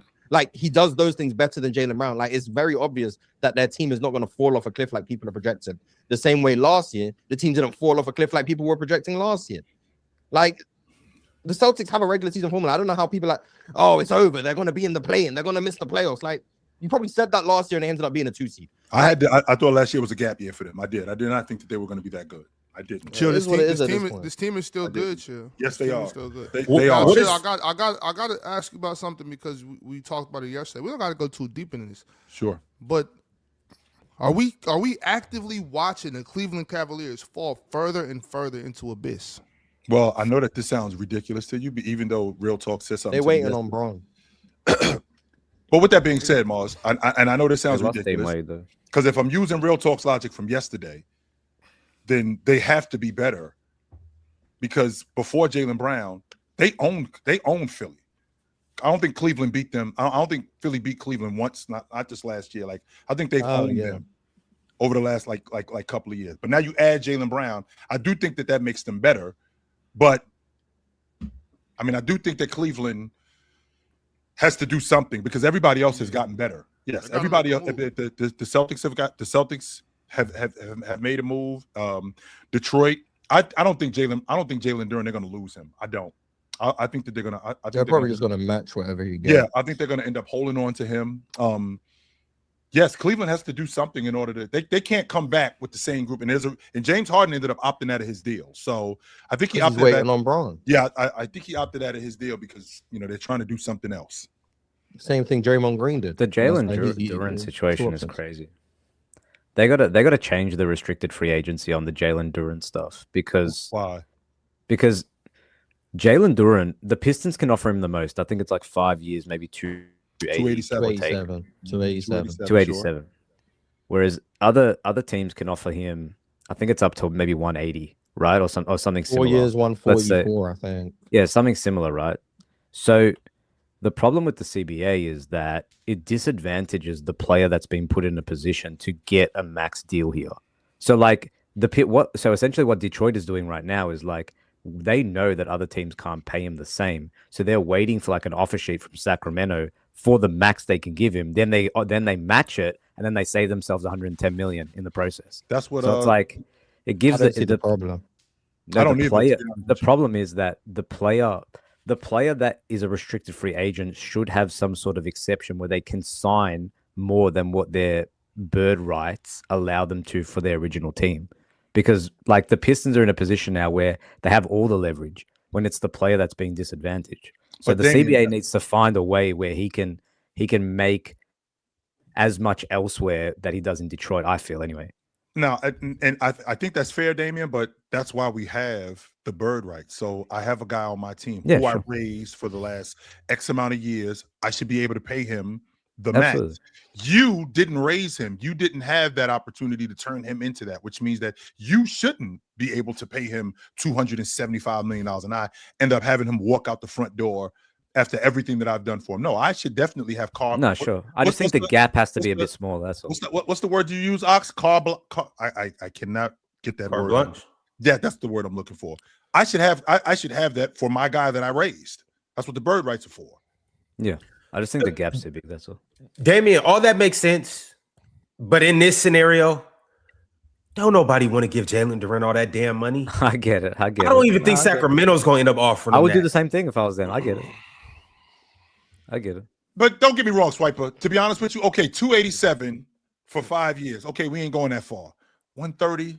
140? Nah. Well, I told you he's looking at Şengün money. I've been do better than that. About this. No, we could do better than that. He's Jaylen Duren's better than Şengün. Yeah, what's that contract? He's getting Walker Kessler money. Wait, what would you guys pay? Better than that, man. Like Morris, pretend you were still invested in the Rockets, and Şengün left, but Jaylen Duren was your next option. What would you realistically pay him? Well, the most I can pay him is 4 years, 144. Right. I'd be fine giving him 4 years, 144. I don't think that's too bad. Because you're getting him on the cheap. Yeah, I got no problem giving him 4 years. I'd give him the max I can give him. Now, Yeah. I wouldn't give him the max the Pistons can give him, but I'd give him 4 years, 144. I have no problem with that. Ron, if I'm the Pistons, I'd probably go. I don't think I'd go past 200. That's as high as I would go. 200. That's he's as not far getting as I would close to 50 million from me. But That's 40. That's 40 million for 5 years. But I'm looking at. But what I'm looking at is anywhere. Oh, 5 years, 40 million. I'll do that. But yeah. that's what I'm saying, Swiper. I'm looking at anywhere okay. between 180 to 200. That's what I'm looking at. Like 140. No. That's completely disrespectful to do that. I'm fine doing 40 a year. I thought you was doing 4 years, 200. I'm like, yeah, I'm not doing all that. But 5 years, 200, I don't mind that. I will say though, this is the nature of the beast, y'all. This is the CBA. The owners want it, and the players want it to a degree. Look, it is what it is. Like you're gonna get squeezed. Peyton Watson right now is going to exactly what I thought was gonna happen, which they should have did to Christian Brown. He is getting 100% squeezed. The same thing the Lakers did to Austin Reeves 4 years ago. You wanted this money? Well, guess what? The Lakers, we told them we're gonna match. The Clippers, we told them we're gonna match. The Nets, we told them we're gonna match. And if you do sign into a cap hold, I'm gonna wait until the very last day, which is 3 days, and you're gonna hold that $30 million cap hold on your sheet and not be able to add anybody else to the roster. And I'm going to make you wait that entire time, and I'm still going to take him. So right now, the Nuggets are quite literally squeezing Peyton Watson to see if they can get him down to $21, $20, $24 million. That's just the way it works now. Let's remember what happened to Josh Giddey last year. You know that the Celtics got Peyton. You know the Celtics got Peyton Pritchard on the books for the next 2 years for $15 million. Yeah, Yep. Each year. No, and he's going to have an expanded role Ron. now, chill as well. Yeah, he got a he didn't boom yet at that point when they signed him. Was he a second round pick too, Mars? Yes. Who? Yeah. Peyton Pritchard. Sure. Yeah, I don't think he I have no idea. I don't think he was in the lottery. I'll check. I know Because, he was a late first round pick. Yeah. Maybe he was late first first round. round pick. 26. Yeah. 26. Remember, 26. Nimhard got after his second year got an extension for $19 million. So like it depends on where you are, like where you're drafted and all that. But yeah, Pritchard wasn't anything yet. They very smartly got him on the books when at that time it's like, oh, I'm getting guaranteed money. Let's do it. And then he's betting on himself to get better. But the thing is, chill, they can pay him after next summer if he continues to pay who? Pritchard? Mm-hmm. They can. He definitely will get paid. By the way, Paul George is also extension eligible. Just so people are aware. Which the Celtics are not doing that, by the way. I mean, you just gave up Jaylen Brown. So are you just gonna let him walk after 2 years? They're probably going to dump. So I heard some things where they're probably going to dump him next year as a salary dump or as an expiring contract. $56 million expiring. No, I mean it's expiring though. Like they might have to attach something like to him, but yeah, teams like that. Teams like money that's coming. Jimmy Butler got an expiring right now. Well, who would you rather? I mean, to be fair, like first of all, Paul George is available. Jimmy Butler ain't close. Yeah. I know, but that it's and on the books for more money. That is a lot of money though. That's $56 million. And Buckets is on the books for 62, coming off an ACL tear. So we're not doing that. We're not. Paul George is coming off of what? And a suspension for taking PEDs. Okay, well, questionable character. No, I'm just kidding. Okay, but like I think some of this is like, yeah, you do have it expiring for 56. If somebody uses that, I'd be curious to see who would do that for sure. I just don't see this. I don't see Paul George he's going to be 37 at the end of next season. I don't see him leaving $56 million on the table. No, he's not. He's taking that and going. I mean, yeah, obviously. Yeah. So I mean, this is where the Celtics are with him. Like they owe him like I think it's $106 million. Mars, I got that wrong. I thought it was 3 more years. I thought the expiring was the third year. Jaylen. I keep forgetting that he already played this year, so now it's 2 years. Right. That's where I got that wrong. That was my fault. But with that being said, we all know who the Celtics are as an organization. They always are looking to shed bread, always looking to do that, and they're already under the second apron. So with the contract like Paul George's, yes, Ron, it's only $6 million less than what Jaylen Brown is making, but that $6 million could be the difference in us making a trade and getting somebody else in here for longer, who's working for us more long term, as opposed to paying him $56 million right off the top. Just an idea. All right, fellas, we'll get back around to the Paul George trade, especially with this other guy that's about to come up here pretty soon. But I got a $50 super chat from Whoopity Scoopity. Whoopity said, this weekend being the 10-year anniversary of the biggest The absolute biggest snake move in NBA history is crazy. I was 13 years old and in the mall to get a KD jersey, only to find out he went to the Warriors from the cashier. Wow. Broke my heart. LOL. Was July 4th, 2016, Ron, where are you at? I was in my dorm. Well, my apartment. I never stayed in a dorm. So I was in my apartment and I was in utter shock. Like dorm in 2016? They still have dorms in 2016. Just so you know, Swiper. 25 my years bad. old? My bad. I'm thinking of the LeBron one. My bad. I'm thinking of the LeBron one. About to say dorm at 25 years old, brother. What rules were you skating? Once again, I got it confused with the LeBron one. In the LeBron one, I was the KD one. Where was I with the KD one? I was in Vegas. I was in Northern California. No, I was in Vegas. I was at referee camp, and I was in Vegas when I found out about it. I was like, Kevin Durant's going to the Golden State Warriors. I was sick. I was like, no way is this happening. I know my reaction. I don't remember exactly where I was at. I know I was in Northern California, so I was literally in Warrior territory and Kings territory. Well, Warrior territory. But my reaction was, I'm not watching the NBA this year. Because you already knew who was going to win it. Yeah. Like, well, you already knew who was going to win it. And I said that the Cavs was winning the NBA championship, but I was saying that with blind faith. They wasn't beating them dudes. Hell no, they was not. No. I remember. No, they was beating the Rockets though. But all right, the next super chat that I have is from. Here we go. A 2-part super chat from Luffy Gear 4th. My man Luffy Gear sent through $20 and said, "Fuck Brad, fuck Krisham, fuck Philly, fuck everything. This trade makes no fucking sense. Brad should probably walk around Boston with a helmet on his head. Paul George, question mark. Are we fucking serious? Brad is a terrorist. I pray this is like some crazy elaborate trade to flip PG and picks to get Murphy and Murray from the Pelicans. Just can't make it make any other sense." You want to flip Paul George for players worse than Paul George? I think a lot of Celtics fans are scratching their heads about this trade. To be fair, not as bad. It's not as bad as it looks, but it's not great. It's not close to the Luka trade. I don't know how. I don't even know why we even having that conversation, because that's not. I agree.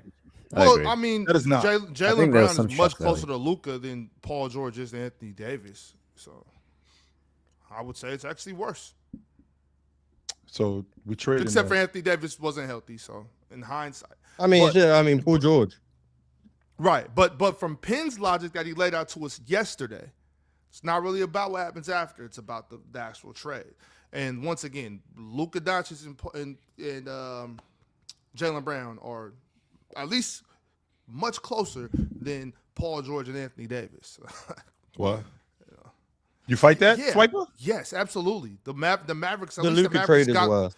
At least the Mavericks got Anthony Davis. And I know he wasn't healthy. I know he didn't do much for the top team. 10 player. The Luka trade was crazy because it came out of nowhere. The Jaylen Brown one, we heard some rumblings with some. Well, we didn't hear nothing about Philly, to be fair. Nothing about Philly. The reason why some people they anticipated he'll be moved. Paul says that the Luka trade was worse just because it was Luka. But according to your theory, Mars, and unfortunately, it didn't work. According to your theory, Mars, and Anthony Davis broke down, which threw a monkey wrench in it. But if Anthony Davis stays healthy, I didn't believe in them with a healthy Anthony Davis. That was you guys. I actually did. I did. I did. That's cool. And right. The theory and what you literally just told. Kyrie didn't tear his ACL until after the trade. So. He did it. That is correct. But it went about as bad in the aftermath as possible. Absolutely. Whatever could go wrong went wrong. Whatever could go wrong absolutely went wrong there, and that's what made it bad. Joe, can I pick your teams for you this year? Well, so you don't go with Cleveland anymore? Well, he's still got the Cavs and wherever Bron goes, and hopefully the Cavs when he just has the Cavs. You better not. There's no way. Well, the Cavs and then Jason Tatum, because if Jason Tatum does worse than Jaylen Brown did, she'll gonna be fine. What does that mean though? What is worse than what JB did last year? If he that's for Ron and Ox to decide. So does Bron and PG replace JB? JT, yeah, absolutely. Sure. That's why I think they're better this year than they were last year. Jaylen Brown's been replaced by Jason Tatum. But I don't know how that's being missed. Like, it's not a Paul George for Jaylen Brown swap. It's a Jason Tatum for Jaylen Brown swap. That's Jason what they Tatum and Paul George though. You got to add Paul George. Yeah, but like that's the swap. It's not they're getting Paul George to replace Jaylen Brown. No, they're gonna make Jason Tatum do what Jaylen Brown did last year, and he has Paul George alongside him. That's the swap. And they got Mitch Robinson. Chill. This whole thing is about not even the whole regular season for the Celtics. I don't care about that. You know what I'm saying? This is about when the Celtics play the Sixers. That's what this is about. By the way, it's going to be on opening night because it's going to be opening night, Christmas. Yes, they're going to have a Christmas game. They're working that out. Yeah. They're 100% working that out. And to be fair, what's worse? What would be worse? The Celtics don't make the playoffs. That's number one. Ooh, that'd be bad for your agenda. The Celtics don't make the playoffs. Beautiful. This is what I'm going off of. I'm going off of what would be worse, right? So what would be worse? What would be worse is Jason Tatum gets hurt again. That would be worse. Yeah. I'm not trying. I'm hoping that doesn't happen. Or Jason Tatum doesn't play up to the level that Jaylen Brown played in that system, and he ends up regressing, and he doesn't make the All-Pro team. Well, that's about to happen, Chill. The Celtics end up missing the playoffs. They end up in the play-in tournament, and they end up missing the playoffs. And Jason Tatum is not on the All-Pro team. They missed the playoffs. That's worse. Now that's a glass half empty. Now that's a glass half empty logic, Ox. The glass half full. Jason Tatum actually comes back, and the Iron Man that he used to be, I get most of that. So I get 70 games. I get an All-Pro. I might not get a first-team All-Pro, but I get an All-Pro this year. In addition to me getting an All-Pro, they end up winning a playoff series. I don't think they win in the NBA championship. They win a playoff series. Well, that would be better. Jason Tatum to do good. Shit. Like I'll speak for myself. I've never wished ill on Jason Tatum. I've never wanted him to be bad, and obviously I've never wanted him to get hurt. Clearly, sure. But I do want Jaylen Brown to outplay him. Absolutely. Like when they see each other in Philly, when they see each other in Boston, I want the dark skins to whoop the light skins. Absolutely, absolutely. Did you guys? Wow, 100%. Did you guys see the new free throw rule that they're trying at Summer League? Nah, what is it? I shared it in the group chat, but Ron, I'm sure you can check the group chat. Yeah, you shoot one free throw, like regardless. You get fouled on a three, it's one free throw for 3 points to improve game flow, so you don't have to wait for someone to shoot 3 free throws. So it takes 10 more seconds. You know what? So they've been doing it. I really don't hate it either. I really don't either. I really don't either. There's no way y'all can possibly go behind this free throw for 3 points. Go to the strike. But time out. Do you guys understand what this is going to do for grifting? You mean to tell me, like, let's say a guy like SGA, who I don't want to be nasty with SGA, but he's not really the best 3-point shooter. He's not a great 3-point shooter, but he can get 3 points for drawing a foul and he needs to shoot one free throw. That literally is the best shot in basketball. No, because there's supposed to be a separation between the top-notch free throw shooters and the bottom-tier free throw shooters, okay? If you're a bottom-tier free throw shooter, you stay out of this free throw shooting conversation. Now it's like, I only got to make one. That's not cool. Like, if you're a bum-ass free throw shooter, consider being a bum-ass free throw shooter. You shouldn't get Robinson? 1 for 2. Yeah, that's crazy. I'm pretty sure the G League already does this. I could be wrong. Yeah, the G League's been doing it for like the last 5 years. That's why they're trying to install it now. How's that been going? This is terrible. I don't know. You told me I don't watch G League games. I might have watched maybe one. The gameplay. I'm gonna start going to a lot more remix games this year, so I'll let y'all know. But in the last 2 minutes of the game, it will go back to regular rules. So, like, if you're down 2 and you get fouled, you have to shoot 2 free throws to make. You don't just get. This is just Summer League scheduling. Because there's just in the clutch is going to be regular rules, but throughout the full game, there's going to be. Because I'm thinking about that would make defense even harder though. Because now, like, I legitimately I can't even crowd you. Because if I crowd you and then the referee sucks today, and then all of a sudden, like, they think I fouled you on a jump shot, so now you get 2 points. So if I foul you 4 times on the jumper, and 3 of them are bad calls, you just got 6 points off 3 free throw shots that ultimately changed the game, though. Like, I just hate that idea. We don't need that. It's going to inflate scoring even more than what it is. It's going to make defense harder than what it is. And the same players that are already benefiting from this are going to benefit even more. No. Well, to be fair, the first free throw is the least efficient free throw. Yep. Yeah, who cares? Statistically. Whatever. So, to be fair, if you miss the first one, you don't get the second one to at least get a point on the board. You now get 0 points on that possession. Because So it does. I'm not saying it balances out. Which now, I'm not saying I agree with this. I think college does one. I don't agree with the premise, but the idea of they're just going to end up getting 3 points because it's like, well, they're also going to end up missing out on 3 points because they might miss the first one, which statistically, the first free throw is the most likely to miss. So, but yeah, college only does 1-on-1 in the bonus. College does 1-on-1. Yeah. It's not for every free throw. Once you get to 10, then it's 2 shots. Somebody can have 9 points on 0 made shots and 3 made free throws. I know that's crazy as hell, man. That's crazy. What? They used to award assists for free throw makes too. Swiper, do you know what that's going to do for my true shooting? Amazing.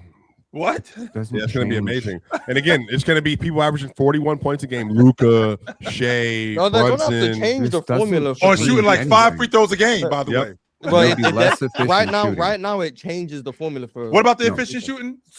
You will be less efficient with this system, not more efficient. Why? I'm getting one free throw. The formula for shooting, like you have to, because you're now getting 2 points per free throw attempt. You have to change the formula. I'm getting 3 points. Right now, true shooting accounts for free throw attempts. Yes. You're now shooting less free throw attempts, so the formula has to change. So I'm getting that's not an opinion. I'm getting 3 points for 1 free throw. It has to change. It has to be mildly amended. It doesn't change much. Ron, I got some beef with you, bro. Oh. Yeah, look his ass, Pin. Yeah. Light his ass up, Pin. Yes, sir. You got smoke with me. I got smoke with you. Pin. The North got smoke with the South. Yes, sir. Yes. Smoking. Once again, we back. Okay. I don't know any 4-time scoring champion that come off the bench. I don't know any 11-time All-Star that come off the bench. I don't know any former Rookie of the Year that come off the bench. I don't know any 2-time All-Star MVP that come off the bench. I don't know any former league MVP that come off the bench. So why Penn? Came off the bench. Why me? Oh, okay. I see that. Cook his ass. When did you win the scoring title? Yeah, what are you talking about? What am I missing? What am I When missing? did you win MVP? Context. When did you win anything? PCL, MVP, any of that? Pin, it's like your Manu Ginobili. No big deal. In my mind. I understood that you didn't come off the bench. You're the best shooting guard. You're the best shooting guard in the league. Wait. I got it. I am the closest. These are Jaylen Brown. So there's 7 of us up here. You're the 7th best player on the team. You're the Jaylen Brown that thinks he's smarter than everybody.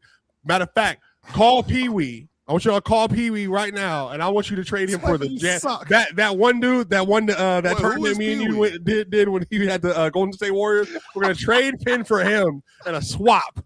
First Penn and Jaylen Brown are almost similar than Penn. Hang on, absolutely true. I'm self-reflective enough to realize it. Did y'all see how Penn was mad in the chat today? Because he was like, Jaylen Brown's not smarter than me. I did not say that. I did not say that. That's what you were insinuating. That's an interesting. Yo, tag team. I mean, Jaylen Brown didn't go to Harvard. No, Penn, keep well, cooking. neither did Keep Penn. cooking. You got rejected. Penn, keep cooking. Because Penn, you are the Manu Ginobili. You are the best shooting guard in the league. Just come off the bench. That's though. racist. No big deal. No, first of all, I'm definitely not Manu Ginobili. I'll tell you that. But you know, you're not even close to being Spanish. Why you don't have any sauce or salsa to your game. You don't have any shoulder movement. You're stiff as a board. You wish you were Argentinian. What is all of that? You wish you had some of this. You wish you had some of this. You just want me to join you in your damn salsa dances, man. Back off. Talk to him, chill. Let him know. First of all, you don't know anyone up here. Matter of fact, you ain't got no rhythm. You ain't got no dance moves. You ain't got no sauce, no flavor, no one juice. Up here. You ain't got none of that. Matter of fact, you the 7th best player up here. Why you Jaylen Brown like that? You should have let me out of this. I'll be Derek White. But you know what, Penn? I can shoot worse than you. I can defense worse than you. I can pass better than you. But guess what? I'm still better than you, and I make less money than you do. Matter of fact, you getting shipped out. You getting shipped out for a part-time player coming up. Matter of fact, hey yo, Val, you want to come up off the bench? Val, you want to come up off the bench? We're looking to substitute our max player. So what you're trying to say is Val is Ben Sturks. First of all. Get Lou Diddy the fuck out of here. Hey, if you kick Penn, you got to kick me too. Solidarity. I appreciate it. First of all, only person up here who 5'11", 165. Bye, Isaiah Joe. First of all, only person up here who's 5'11", 165 is me. So, first of all, that. Number 2, is there anyone up here who consistently shoots 6 for 20 more often than me? No. But when it's going well, get penalty before he bro.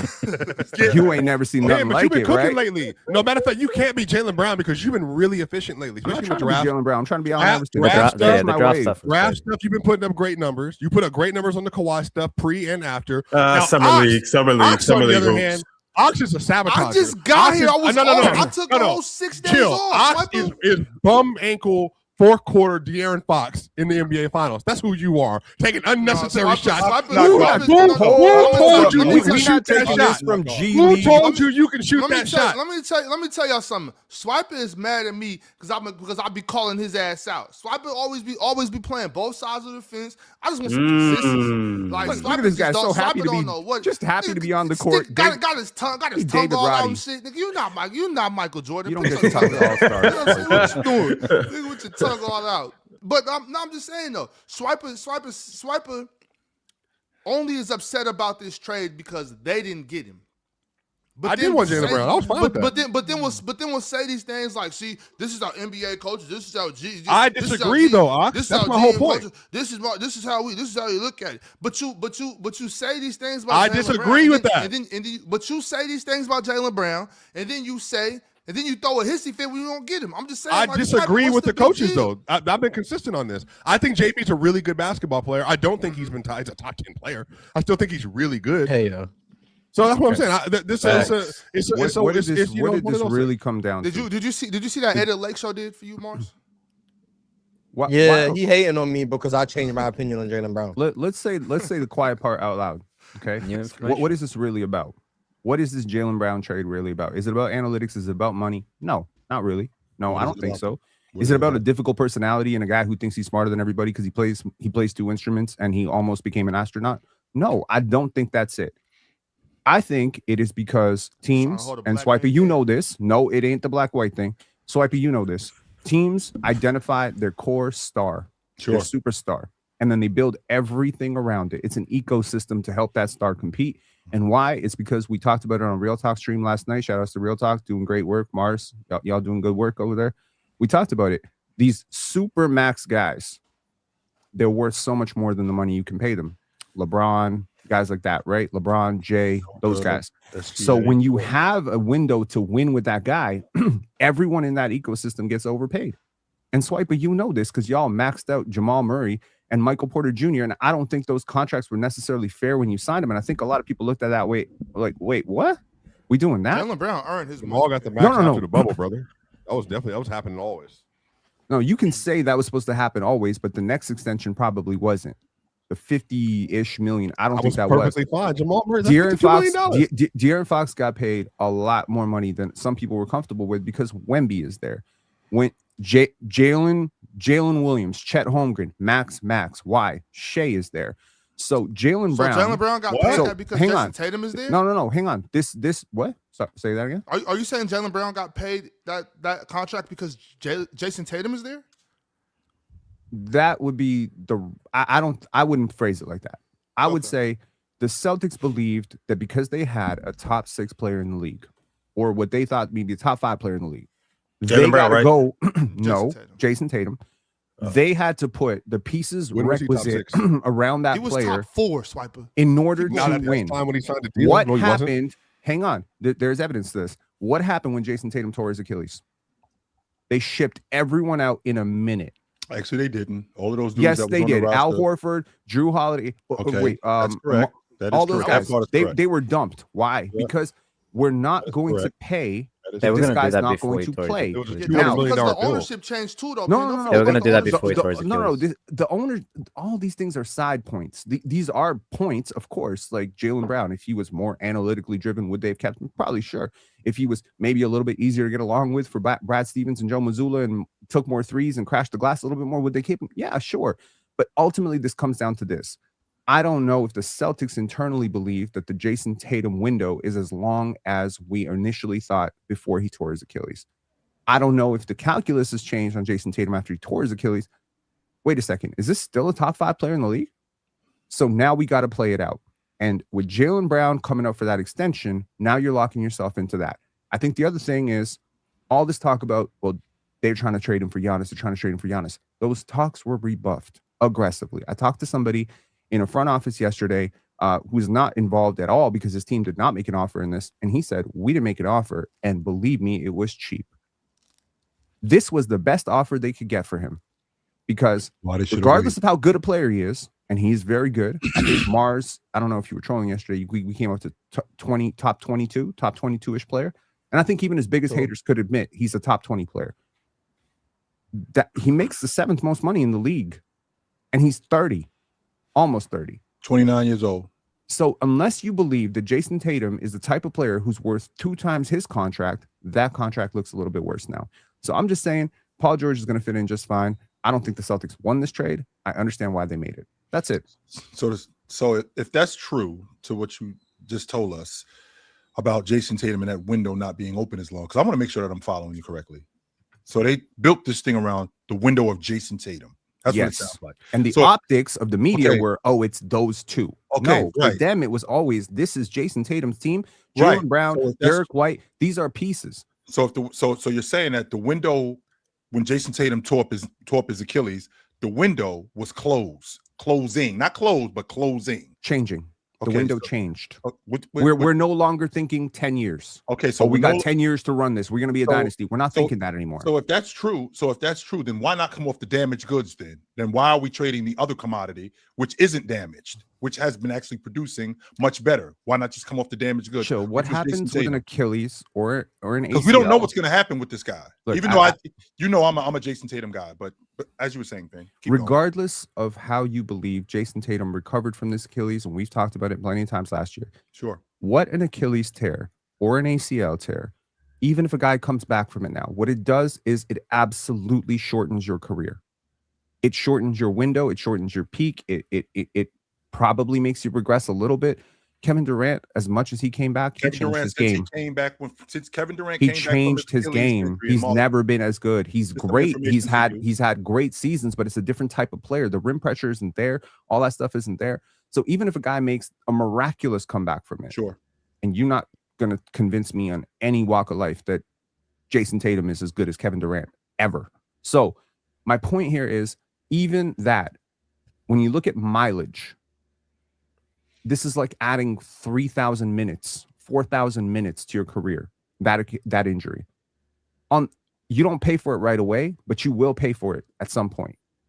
So it sounds like you're saying it's a financial thing. It sounds like it's taking years off of his career because so we clear, Kevin Durant, since he came back, taking years off his prime. Sure, that's what I mean. So since Kevin Durant came back, and Mars, this is a bit of information for you. Since Kevin Durant has come back from that Achilles injury, I don't think he's played more than 60 games a year. I don't think he's played this year. He played 78 this year. So 78, 74 or something like that. With the he played a lot of games this year. You can go through the entire league and find evidence of this. And Swipe, you can co-sign this. He did play 78. Yeah, KD only missed 4 games. If Nikola Jokic, sure, for whatever reason, decides I'm not coming back to Denver, sure, that Jamal Murray contract's getting moved the next day and a rebuild is starting. It's not because they don't value Jamal Murray. Jamal Murray's awesome. You don't think so? You're wrong. That's okay. You can salsa dance that, you know. Brother, I think you're just yapping some of this, but I understand I understand the genesis of your point. I think the issue is though that yes, contracts and stuff, you do want to work around your players. Chet Holmgren is an all NBA player without Shea. J-Dub is an all NBA player without Shea. Like if actually they would be more specialized if they would never have Shea on the roster. That was no, but I think the issue is you're saying they're getting the contracts in part because of what they do around the best player. I'm saying I disagree with that. Scottie Pippen players was like 32 Aaron Gordon. When Michael Jordan retired. I think Aaron Gordon are some of those players. Like you're better in this role. We'll pay you 30 because you Which are. Which player have you talked about that's better than Scottie Pippen? None. What does this guy do with Scottie Pippen? The Bulls moved on. Michael Jordan made more money than everybody on the roster combined in 1998. What are you talking about? What's that guy doing? Scottie Pippen was 27 when Jordan retired. The second time. The second time. They look, Michael Jordan. Internally, I believe the Bulls knew there was a chance he was going to come back. Okay. But let's assume that at 32, are you telling me that Pippen couldn't have gone on to build something competitive, something good? They didn't have to throw this all out? Kevin Garnett was 32 years old when he got to... Do you know in the last year of Michael Jordan's career, they tried to trade Scottie Pippen for a draft pick? They wouldn't have. Yeah, they that's tried. a little different though, Pen. Like because Jordan, are you saying neither of these guys are Jordan though? The ecosystem like, is the like, superstar. That's the value driver. Now I don't know. What you're saying is we've had this Jason Tatum, Jaylen Brown debate all year. It's not true. But Jason Tatum's not Jordan though. Russell Westbrook wouldn't have gotten the max without Kevin Durant anymore. Is that what you're saying? They don't believe in the duo anymore. They've never completely believed in it. They've been shopping him for years. They tried to offer him from Kevin Durant. They tried to offer him from Giannis in 2021. They've never completely believed that Jaylen Brown was as good as his numbers and his raw numbers made him look. And they always wanted an upgrade. And so now they've got Paul George, and next year he will be an expiring. They've got a boatload of picks, and now they have optionality. Front offices love this freaking word. I hear it 100 times a year. Optionality. Mm-hmm. We want the optionality to know. Let's see a full season of Jason Tatum. If he's back, cool. Now we have optionality. What is that optionality? The picks. Now we can trade Paul George at the deadline. He's still a good player. I don't know why people think Paul George is ass. He's still a pretty good player. He's not Jaylen Brown good, but he's still a pretty good player. He takes threes. He crashes the glass. He's a much better defender than Jaylen Brown. Y'all don't want to hear that, but it's true. Okay? Even at this age. He's older. He's worse, but he's got one less year on the deal. If you go... I think there's just it's a personality thing. It's a distraction thing. I think it's a maximization of windows thing. It's wanting more draft picks. It's the contract. It's the money. It's the market. Front offices did not value Jaylen Brown. Now, you know what? Shout outs to Jaylen Brown. Love the guy. I hope he goes to Philly and has an MVP season and makes everyone look stupid. Shout outs to Jaylen Brown. He will. He won't. But I hope he does. Okay. He goes. Jaylen Brown FC. Now the Pen, to your point about maximizing him in terms of him being a problem. I mean, we just before you came up here, we've seen players in the league who have been a problem, but that gets supplemented by winning, which would be why Draymond Green is still on the Golden State Warriors, which is why Rasheed Wallace was on the Detroit Pistons for as long as he was on it. Because Rasheed wasn't a problem on the Pistons. No, it's not that he actually I think he led the league in technical fouls, if I'm not mistaken. When he did, but with that, so he was a problem. So with that being said, it got supplemented by us winning. So with Jaylen Brown, we look past certain things when we're winning. You being outspoken, that's not a problem, right? I don't think that's even if we're not winning, that's not a problem. I mean, I don't understand why we're threatened by a person who happens to be black, who's educated. Why he is educated? Why is this a problem for him? Yeah. Why? So I love to make things about race, and I get called out for it. I'm not going to make this thing about race. I'm going to make it about a trident. The point that I'm making. I'm going to make it about a trident. Really quickly, Pen. The point that I'm making is that if Jaylen Brown was this much of an issue, they would have moved off of him a long time ago. They tried, and 5 times. No. Actually, every summer. No. They didn't. Yes, the Kevin Durant thing, we've already had this conversation. The Kevin Durant thing was just talk. The Giannis thing was the only thing that had legs. That was it. That's not true. Is that because you say so, or you have evidence that it was just talk? To be honest with you, Miles, it's in my, as you would say, in my opinion, I think the Giannis thing was the only. I think that the Giannis thing was the only thing that had legs. I don't think that the Kevin Durant thing had real legs, and I don't remember anything else coming up. Would you agree that I'm a little bit problematic? I think that you are absolutely problematic. No question. Great. I'm good. I'm glad we're all on the same page. Would you agree that sometimes I come off as a little bit condescending, a little bit of an asshole, a little bit hard to deal with, a little bit hard to work with? It's not shit that I'm unaware of. I know this. So hang on. You should work. To answer your question, Pen, I'm working on it, Mars. Leave me alone. So to answer your question, you're perfect the way you are, brother. Pen, to answer your question, Pen, you could be a little difficult, but that's not a problem with me. Okay, perfect. No problem. But but hang on, am I unreliable though? You are not. You are definitely reliable. Do I do my research? Yes, you do. You do your homework. Sometimes. Sometimes. Most times you do. No, wait. He does his homework. Most times you do. That's because I don't do all my homework. No. Most times he does. Most times he does. There was a recent in Mars and Ben got into it. Hold on. No, this is a good conversation. Hang on. Don't shortcut it with your salsa side dance. And you don't have to take side steps at me because I can dance. I like dancing. Yes. I can't dance. I'm European. I'm born with 2 left legs. I got no rhythm. But my point is, chill. So I'm a little bit difficult to work with. The chat sometimes hates my guts. That's cool. Sometimes it'll be very long-winded, little monotonous, lack charisma. These are things that I know about myself, but I am reliable. I do show up. Anytime Ron tells me, come on the show, I'm there for you, right? You tell me to be here at 11, max, I'm rolling in 11:04. I'm not like sleeping through episodes and pulling no-shows, right? Okay. Am I still? And by the way, I'm bringing shit to this. I'm not bringing it. I'm not doing as good a job as Damien. I'm on the screen. I ain't doing what you're doing. I ain't doing what Mars is doing. I ain't doing what Drench is doing. But I'm bringing it because I'm still pushing my side. Like I'm still working as a content creator on my side, just like Swiper is, just like we all are, and we're bringing money and equity and value to the show. Now let's imagine that those things were no longer true. Damien, let's just say I'm just an asshole and I'm hard to deal with, but I'm also late. I'm also unreliable. I'm also long-winded. I'm also all that shit. But I'm not going on. No. But that's the point. See, Jaylen Brown is very outspoken. Sure. I don't think the Celtics want that. Jaylen Brown makes a lot of money. Hold on, Can we stay in the outspoken part right quick?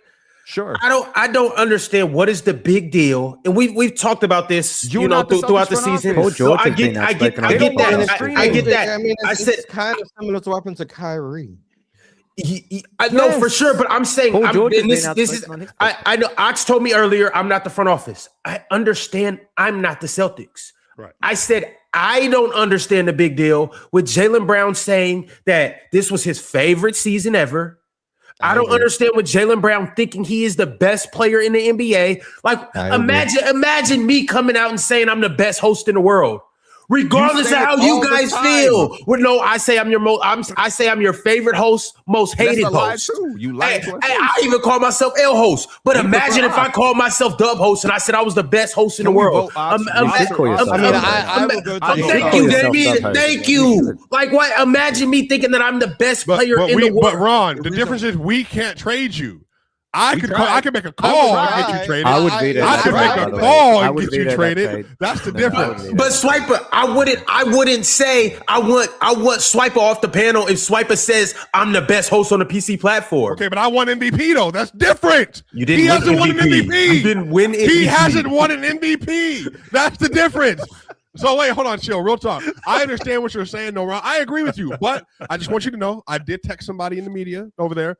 They said to me what Penn just said in some way. And Mars kind of said that Brad Stevens jumped the gun a little bit in their estimation because he was concerned about the Kyrie stuff from back in the day, and he was worried, meaning made a bad trade. Right, they're recognizing it as a bad trade. Made a bad trade with that PTSD in mind that this could be the route that it goes down. I disagree with that, obviously, Ron. I'm not saying that's logical, but that is what they're speculating is a part of the decision making as well. But Swiper, my only response to that is we all know that the age that we live in.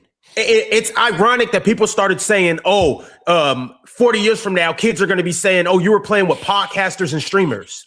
We do know it's 2026. Yep. NBA players have mics. NBA players have open platforms. We just see Mikal Bridges go live. Yep. Or drunk, drinking tequila, going live, talking about all type of stuff. My thing is, like, this is becoming the new norm. NBA players are we're gonna have an inside track into their life. Right. It's not just Mikal Bridges. The Finals MVP has a podcast with Josh Hart. Mm-hmm. And so the Finals MVP has the emotional maturity of a monk. Okay. He's still outspoken. Did y'all not hear Draymond Green? Did y'all hear Draymond Green talk about Jordan punching Jordan? What? You said Draymond Green is a no one? No, another one. He's another guy who has been benefiting off of Steph Curry's championship window. Draymond Green got on the mic and said that it wasn't no big deal when he punched Jordan Poole, and I realized instantly that we're just from different places. Like, yeah, I remember that. What? No, but it's honestly all perspective because like the Kyrie situation, he was seen as a negative asset, but Mark Cuban said, actually, I'm going to come get this guy. He ends up going to Dallas, playing incredibly well. They make the final. Mm-hmm. And also, is he really all that drama? Yeah, he probably was worth it. We've seen LaMelo Ball now go to Minnesota. Minnesota are happy to take him off his hands, even though he's had issues. Like, it really just depends on the front office. I also have spoken to people there that have said the same thing, where the Celtics want to keep a certain image, but it's at the expense of a very, very, very good player here. Mm-hmm. So Penn, to your point, do you think that they gave up on it too early? So you're saying that like they're trying to play foresight here. What if Tatum and Brown came back next year and looked awesome? Because it feels like the PG trade still would have been there. The PG trade still would have been there, man. I had them as the favorite. Paul George, so when the new front office in Philadelphia took over, they canvassed the league to see if there were offers for Paul George. There were some talks with a couple of teams in the East and one team in the West. And every single team was asking for multiple picks to eat that contract. Mm-hmm. So now you're basically, if you do the math here, you salary dumped because you took that contract back and you just think that Paul George, for whatever reason, is more willing to be a second option to Jason Tatum, is more analytically what you want in a basketball player next to Jason Tatum.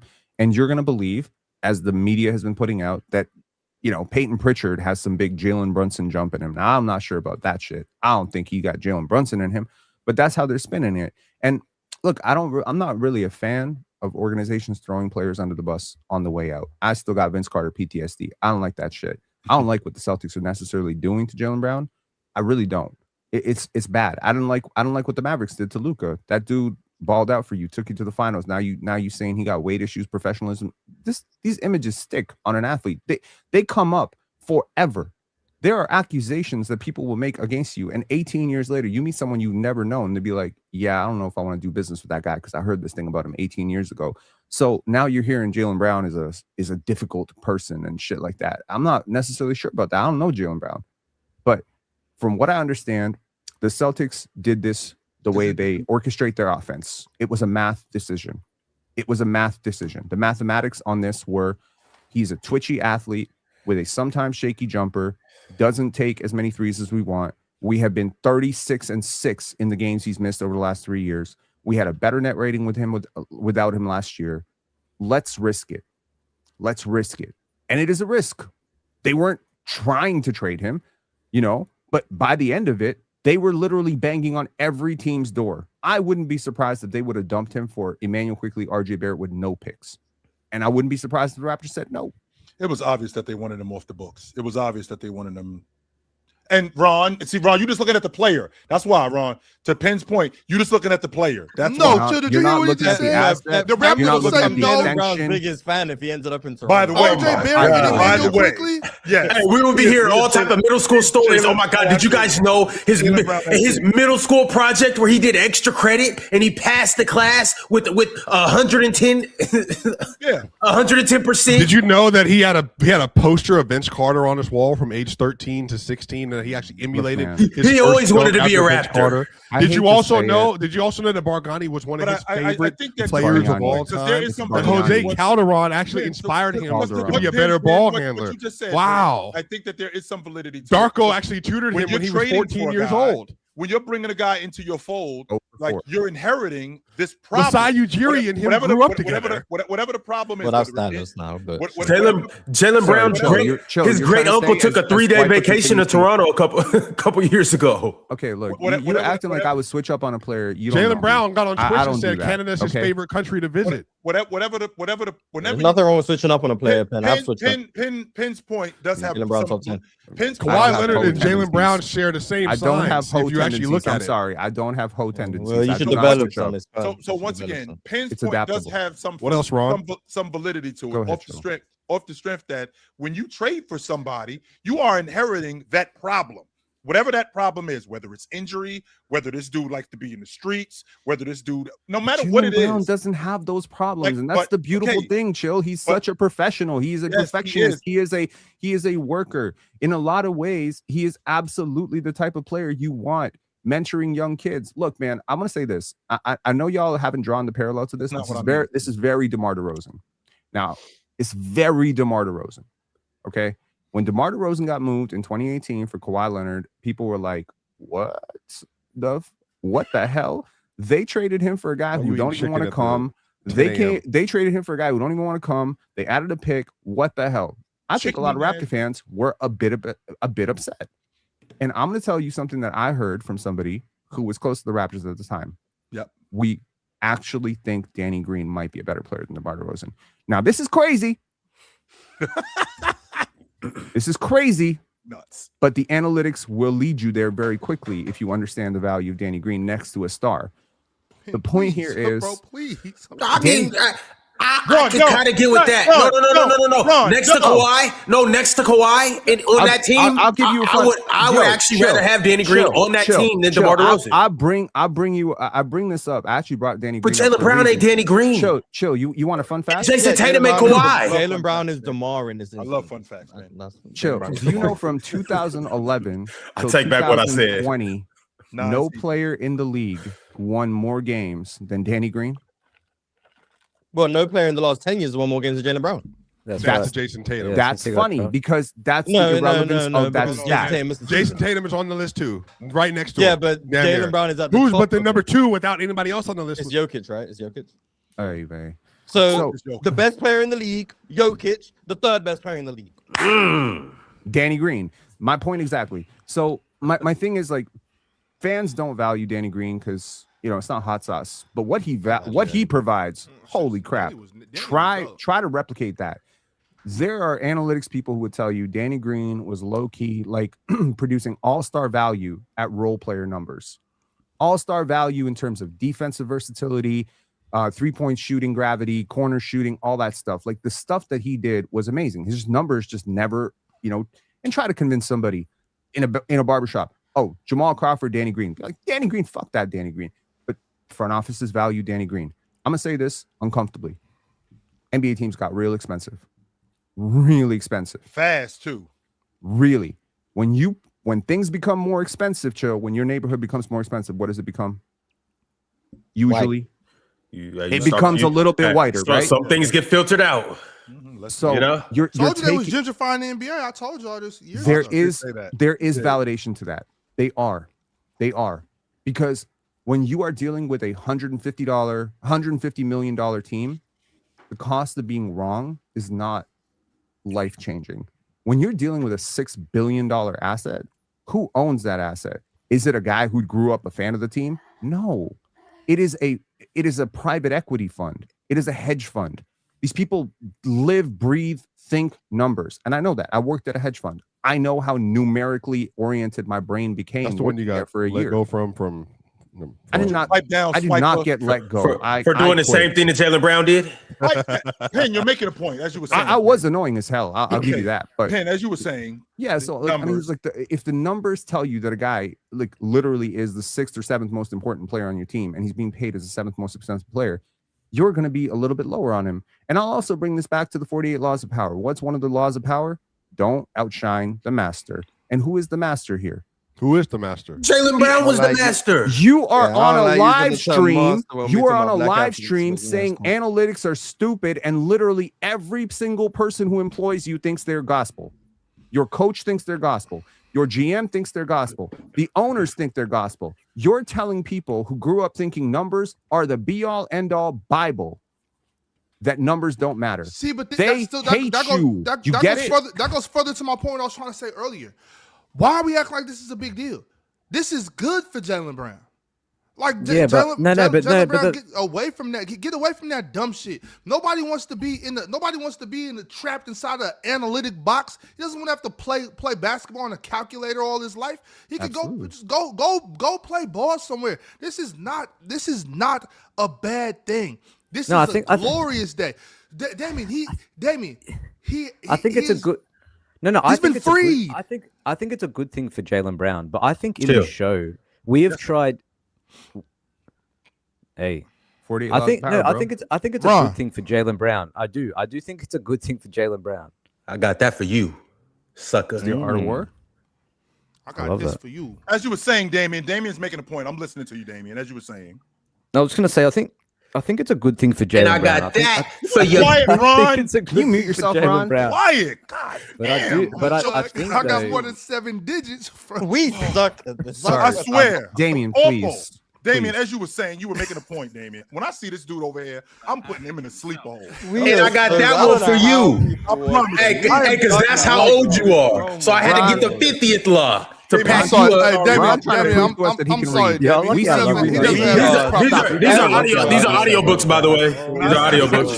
I'm sorry, Damien. This dude here, man. Because this was against the war. What could this possibly mean? Other deputies were confused. I got you. Go ahead, Damien.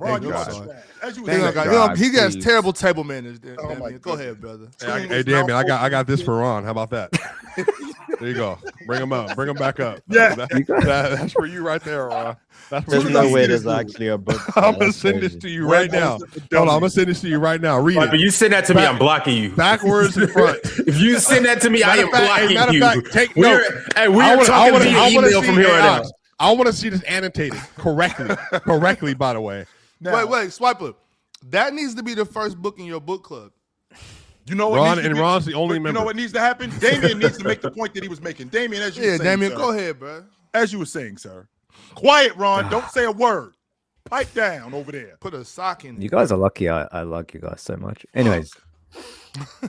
I was gonna say I think it's a good situation for Jaylen Brown. I actually do. I just think that in this show we've tried every single way possible to try and justify the trade when really it's just a bad trade, man. I think it's a bad trade. Honestly, I do. I agree, Damien. I agree. I think it's a bad trade, man. I think that the Celtics, and I think they panicked, and I think the Celtics, Damien, to your point. I think it's a great trade for Philly. They should. I agree. I think Philly, brilliant. Yeah. Damien, do you think they should have kept both of them dudes? Like Mars is banking on this being good because we got Mitchell Robinson and we got Paul George to fill a need. So this is going to work if these guys can stay on the floor.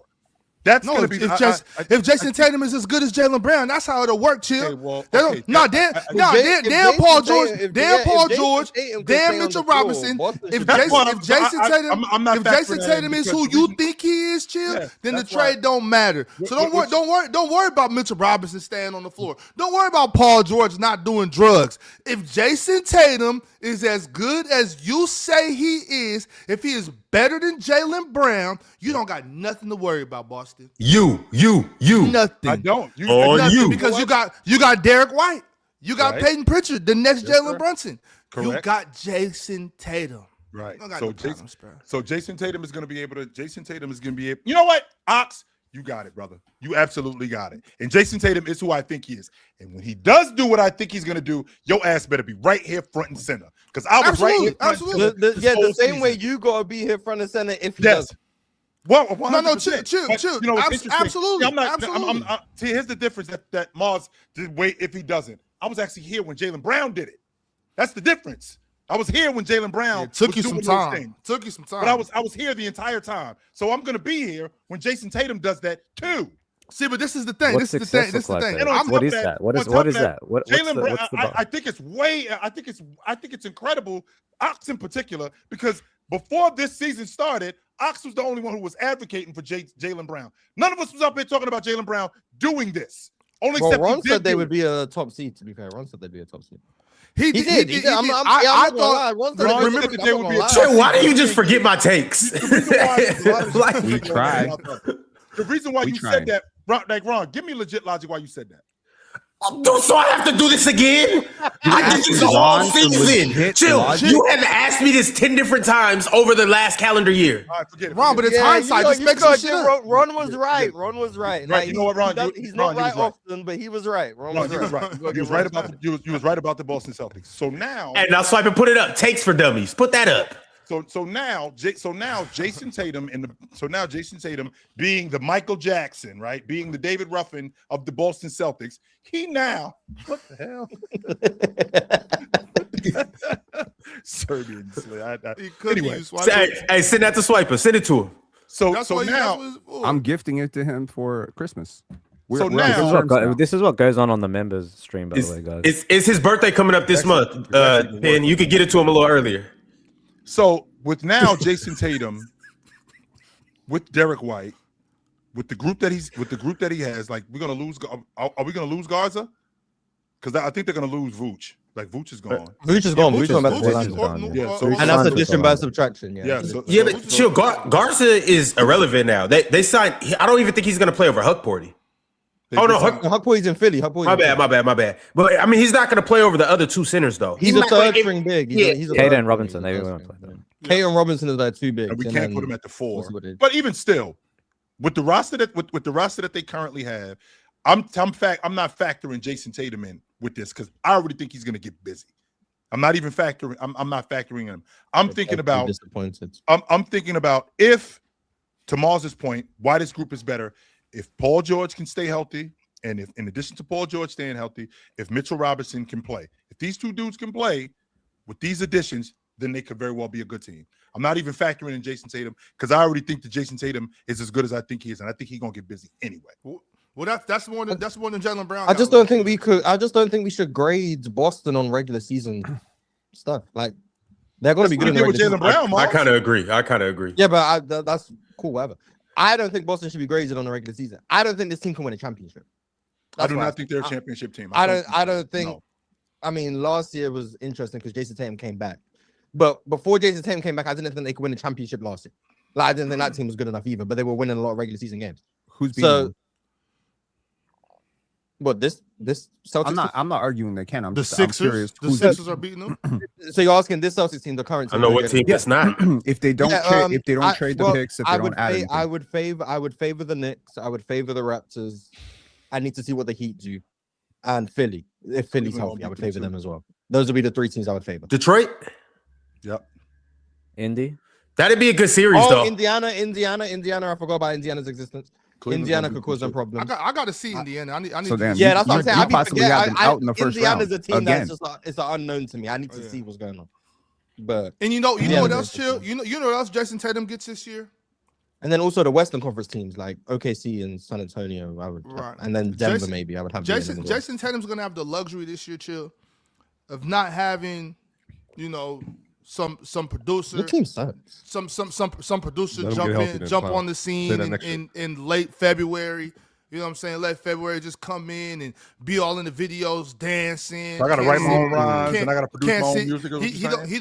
He doesn't have a guy that just can't fathom to see him eat by himself and gotta force his way back in the house, and you know what I'm saying? Like that's something Jason Tatum doesn't have. Yeah, exactly. Jason Tatum don't got to worry about somebody not being able to always trying to come up with new little cute slogans. Impossible. Yeah, it's talking about take that. Like nobody got time for that shit. So you see, Drake. So Penn, if he comes back next year and he's not good. So let's say Jason Tatum comes back next year and he's not good, right?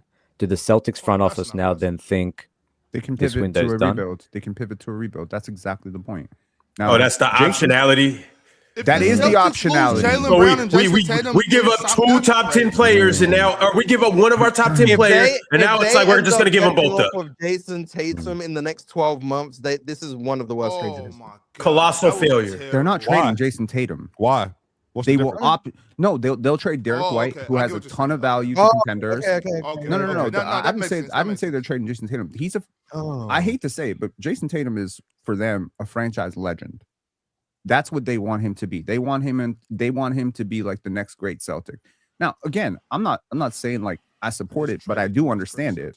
I do understand why they want him to be that franchise legend, that stabilizer. They still got to sell tickets. They still got to sell, shit. They need people to come to the games. They're not stripping it down, right? So they can rebuild the next iteration around him. Kind of like, I don't want to compare it, but like how the Spurs did with Duncan. When Duncan exited his peak, they rebuilt it a little bit. They built through the draft. They traded George Hill for Kawhi Leonard. Like they retooled.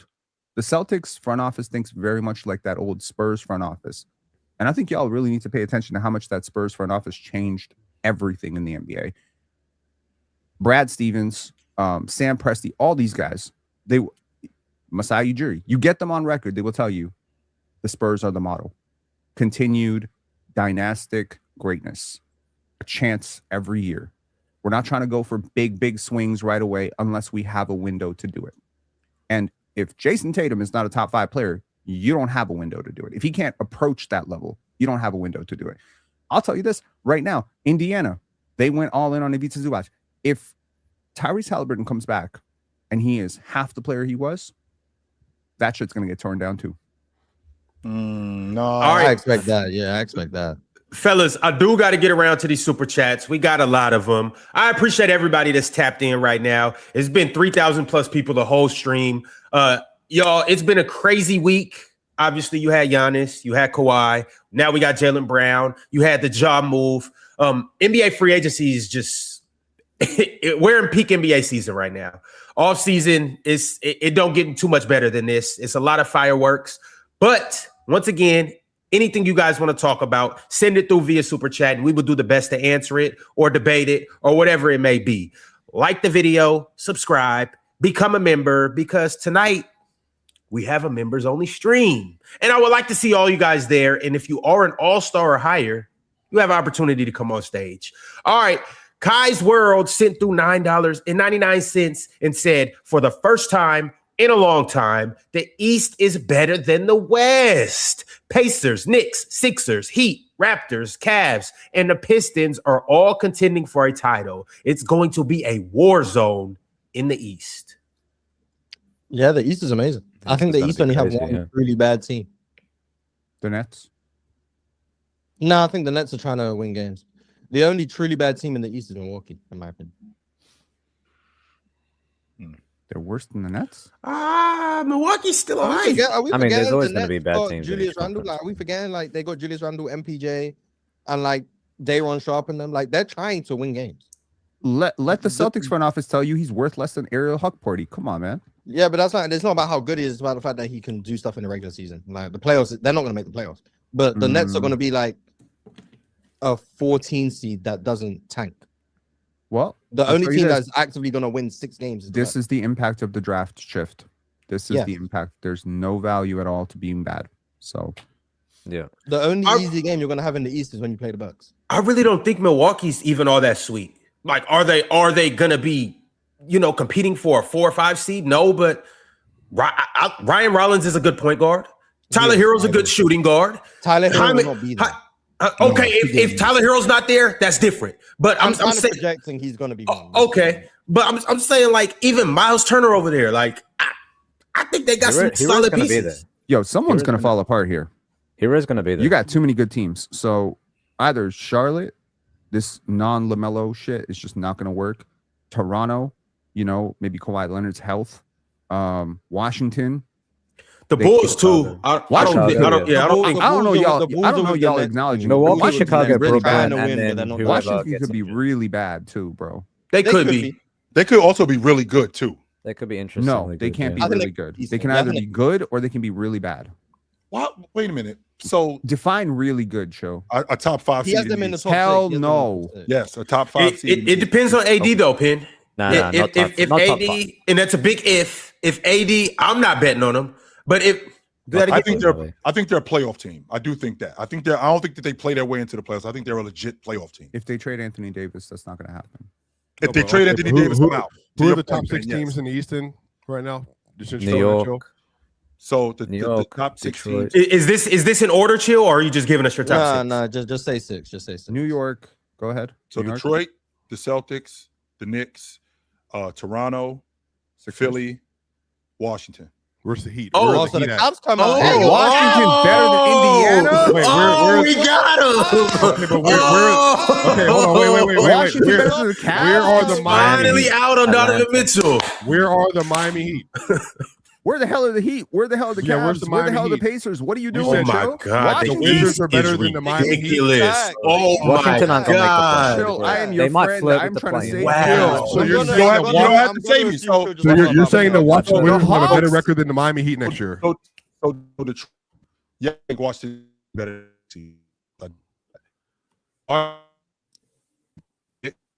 His Wi-Fi quit on the take. This is the same thing he did with the Blazers last year. The Blazers ended up being 7. So Chill, your Wi-Fi just saved you. But the West wasn't this crazy though. Am I still here? I mean, we were projecting the West to be You're here insane. now. We didn't hear you though before. In hindsight, the West didn't. It was the Mavs. It was the Mavs, and what was the other team that fell off? It was two.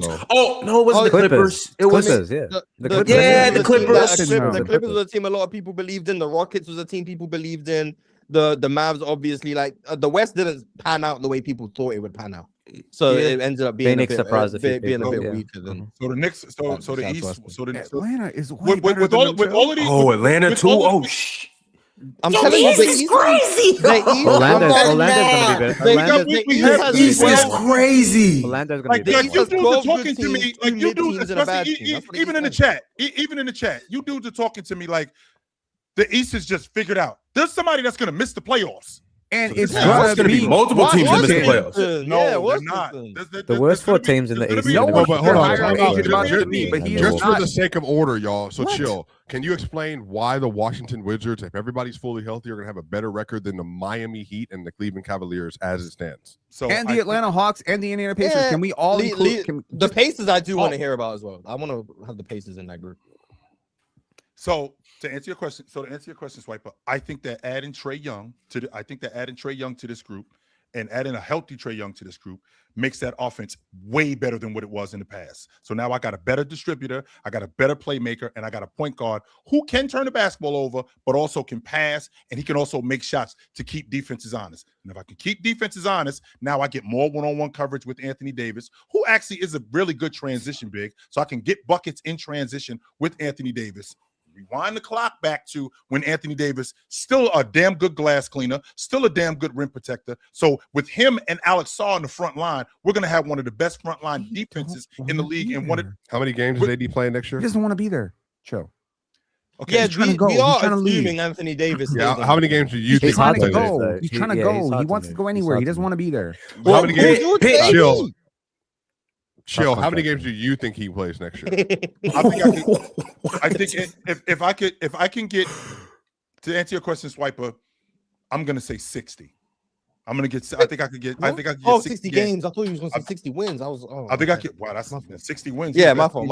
Yeah, I think he's not gonna play 60 minutes for the Wizards next year because he's not gonna be on the team. Yes, he is. I don't think he's going anywhere. Yes. Him, but they said, and this is from just sources that I heard. They said that they're not. Anthony Davis is not available. The Washington, we're going to stop the season with them. But I think we're just understating how truly bad the Wizards were last year. Like, first of all, you thought they were the worst team in the league. You thought they were the worst. You haven't seen where the best free agent is going yet. This is too premature. Even if I agree with everything you said about Trae Young makes their offense better, Anthony Davis and Alex are a good defensive front court. I agree with all of these statements. They were the worst defense in the league last year. They were the 3rd worst offense in the league last year. Them improving in those areas, like, to what avail? Like, to what level are they improving? So to your point, Mars, the offense. Unless AJ goes. To your point, Mars, the offense that they had, the reason why that offense was bad because of guys like Koulibaly, right? Guys like still on the roster. 100%, but you know what? He doesn't have the basketball. Trae Young now has the basketball. Well, I got a better distributor. I got a better ball handler. Yeah, but I got he's passing to Koulibaly. But actually, I'm not going to be passing to him all the time. I'm going to make plays for other people now. I'm going to make life. Who's a better offensive player, Giannis or Trae Young? Giannis is a better offensive player. Okay, so we're going to have. Who's a better defensive player, Bam or Anthony Davis? Wait, why did you pause there?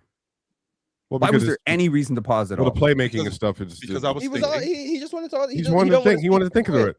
Who's a better defensive player, Bam or Anthony Davis, in 2026? I think it's Bam. I'm going to concede that it's Bam, but I think Anthony Davis is right there. So who has the better defensive team between those two, Miami or Washington? I think that Washington does because I think that they got better rim protection. Yes, I do. I think that I think they got 2 of the best rim protectors. I think they got 2 of the best rim protectors in the game. Wait, y'all. No, I want you to. I just want you to. You think Washington are going to be a bad defense? Hold on, but I just want to remind you, they have Davion Mitchell is a tier 2 at least POA defender. They have Andrew Wiggins, Giannis, and Bam, all 4 of them.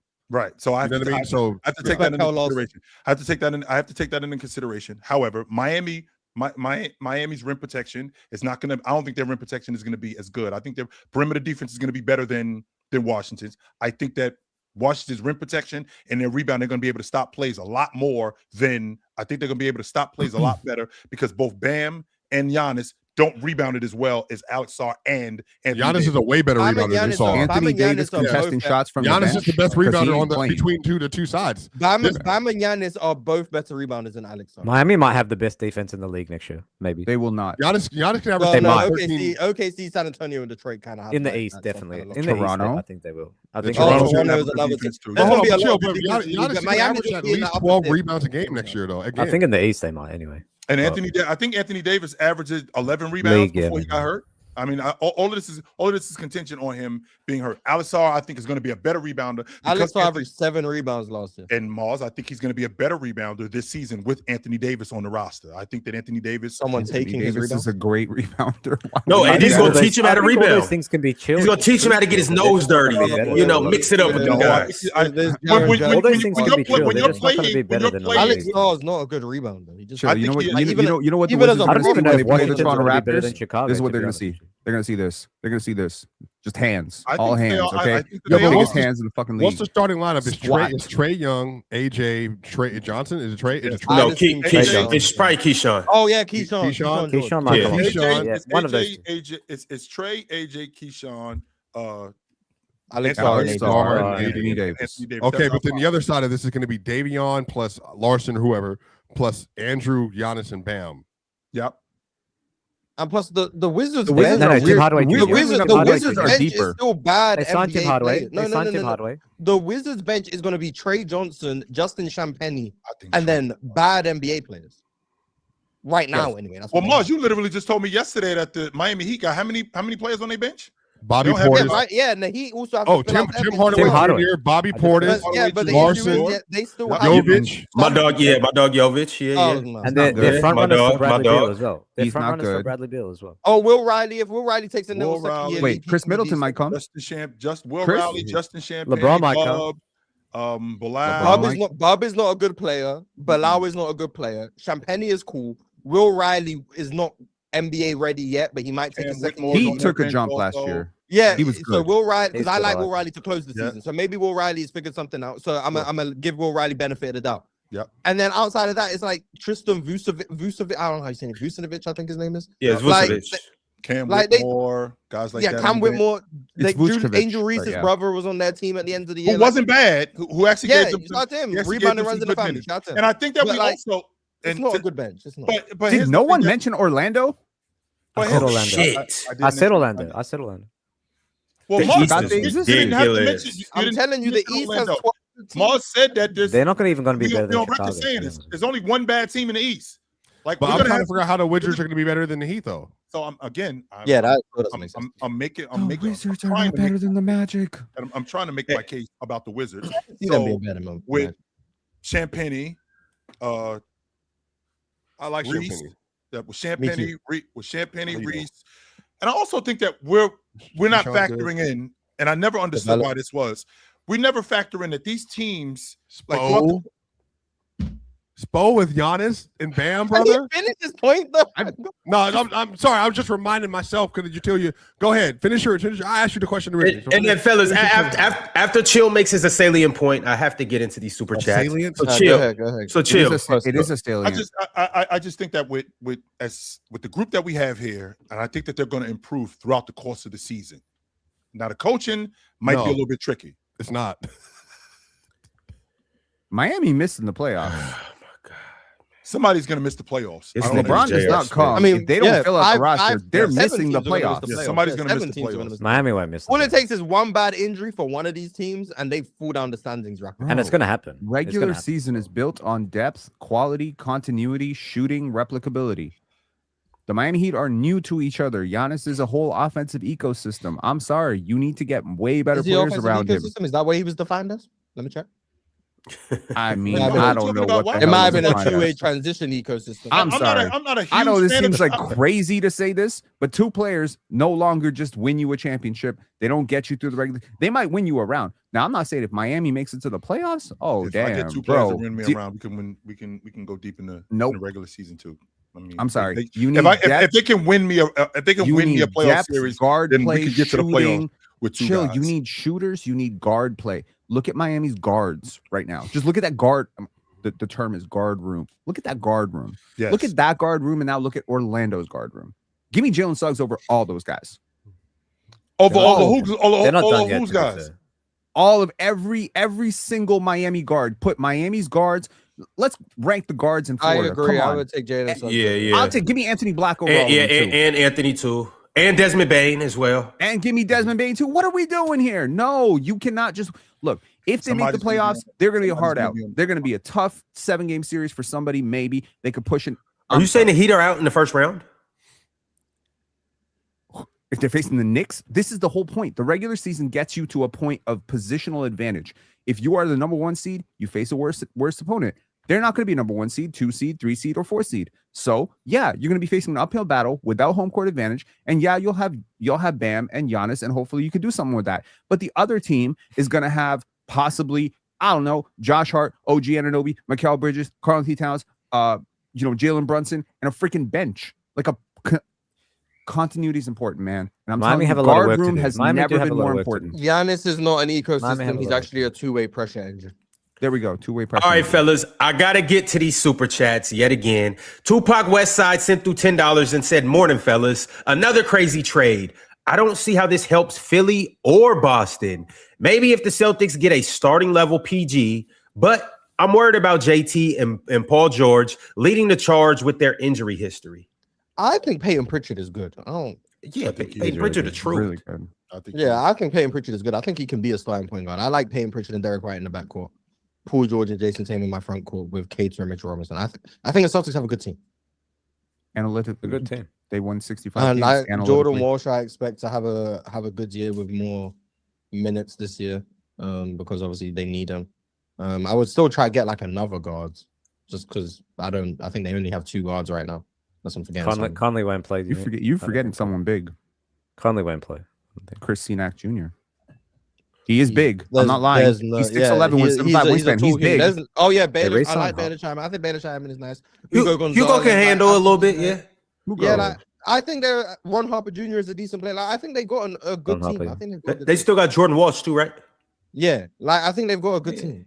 Do they not also have another really great shooter? Sam Hauser.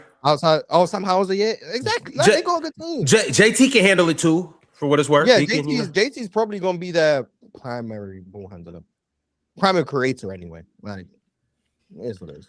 They're gonna be good. One time, Steve-O the GOAT said, going from hating on JB to now praising him. This is a weird feeling. Shout out to my Sixers for the trade. We got rid of PG. We might finally make it out the second round. Laughing my ass off. You go into the chip. What are you talking about? We just got a top 10 player for Paul George. Facts. You go into the chip. Philly and 6. Really gonna be fun, man. These is facts.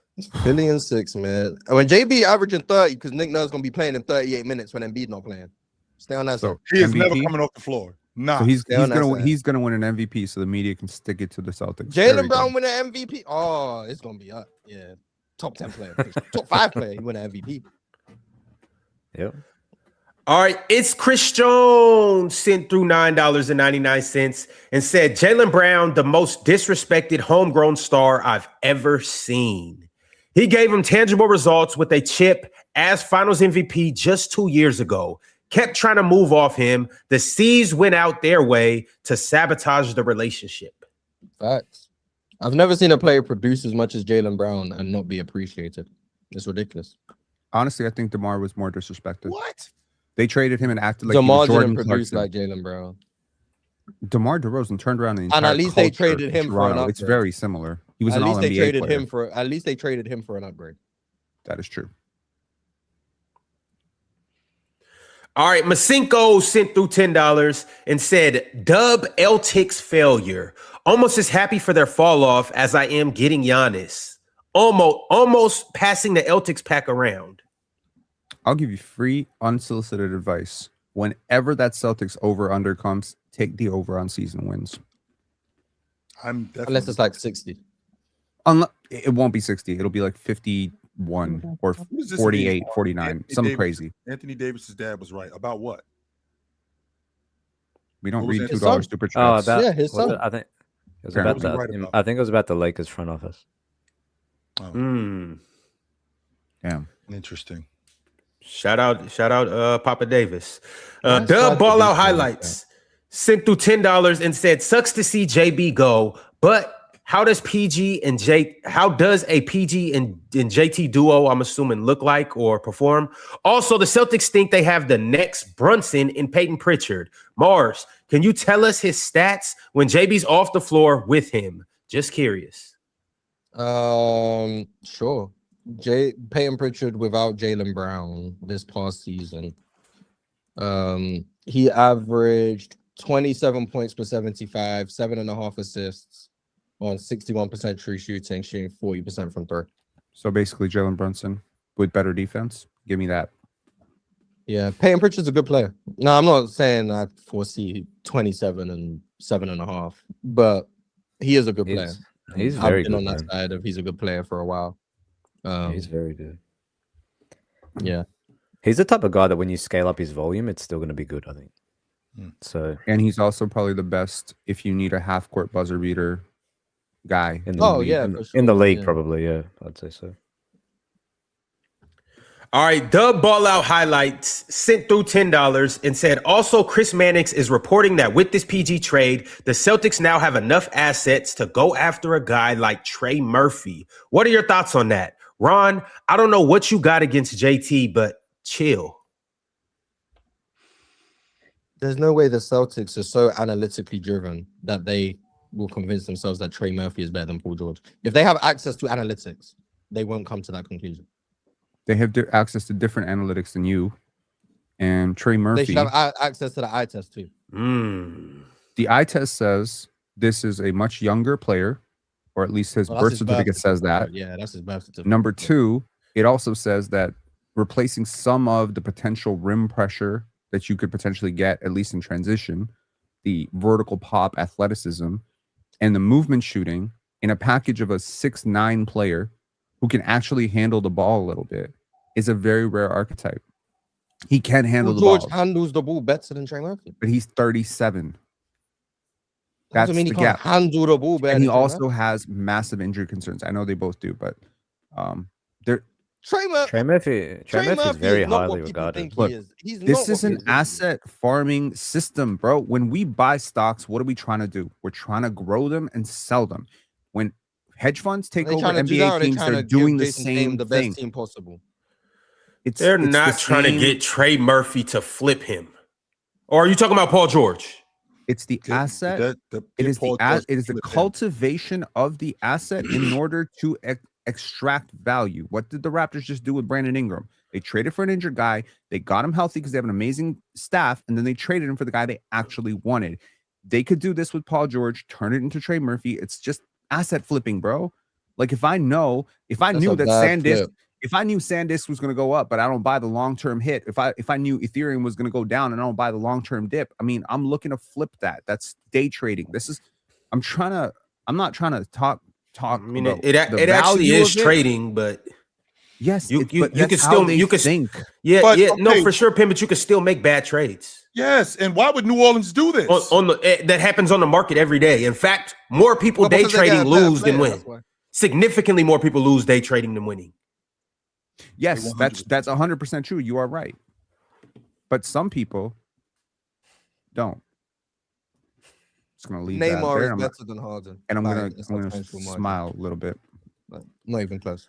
All right, the Jonathan Frazier. He's probably gonna pull up to the members only stream. If you want to come cook Boston Frazier, come do that with me. Come join the party with me because I will be doing that. But the Jonathan Frazier said, "I don't know how Boston didn't get worse. JB was their only efficient paint presence. There is now a redundancy with JT and PG. Both struggle with quick first steps and getting to the rim consistently."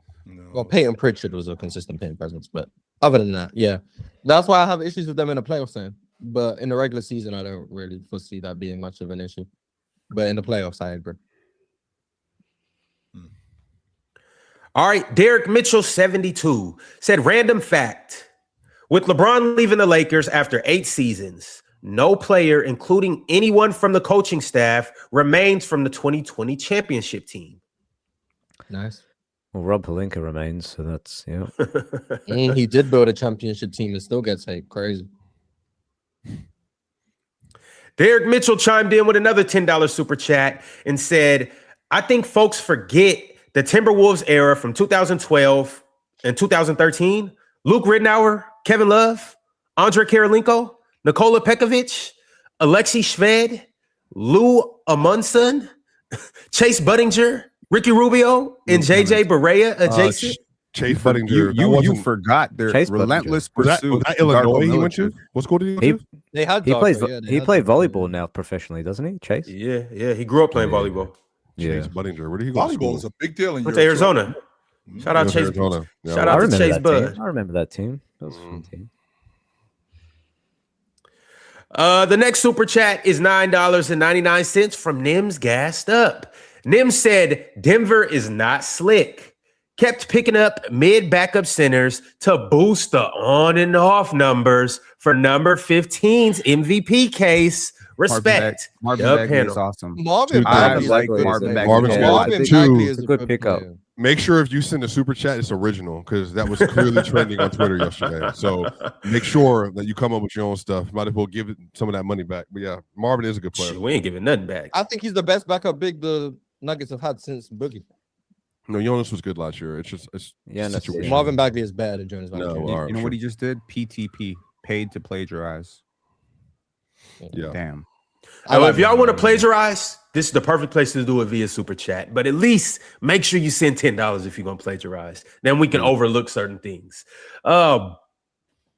Bushido Beats. Bushido Beats 123 said, ungrateful ass Celtics fans, this is what y'all get now. Or this is what y'all get. Now y'all got Pandemic P in the big 2026. Ha ha. Hashtag Lake Show. Hashtag fuck Boston. They just traded one podcaster for another. That's all it is. Yeah. I'm tired of people saying he's not. Paul George is a good player, man. Who's a better podcaster, though? I don't watch either podcast, I'm gonna be honest.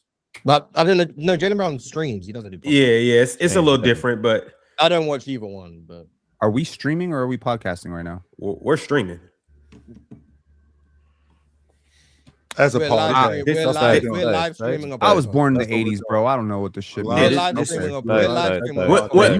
You are almost 40. I forgot about that. Pin. The difference is really it's the chat.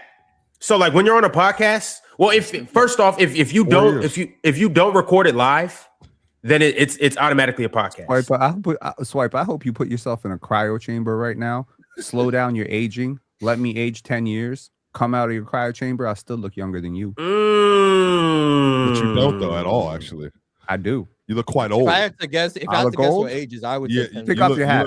You look. Take off your hat, bro.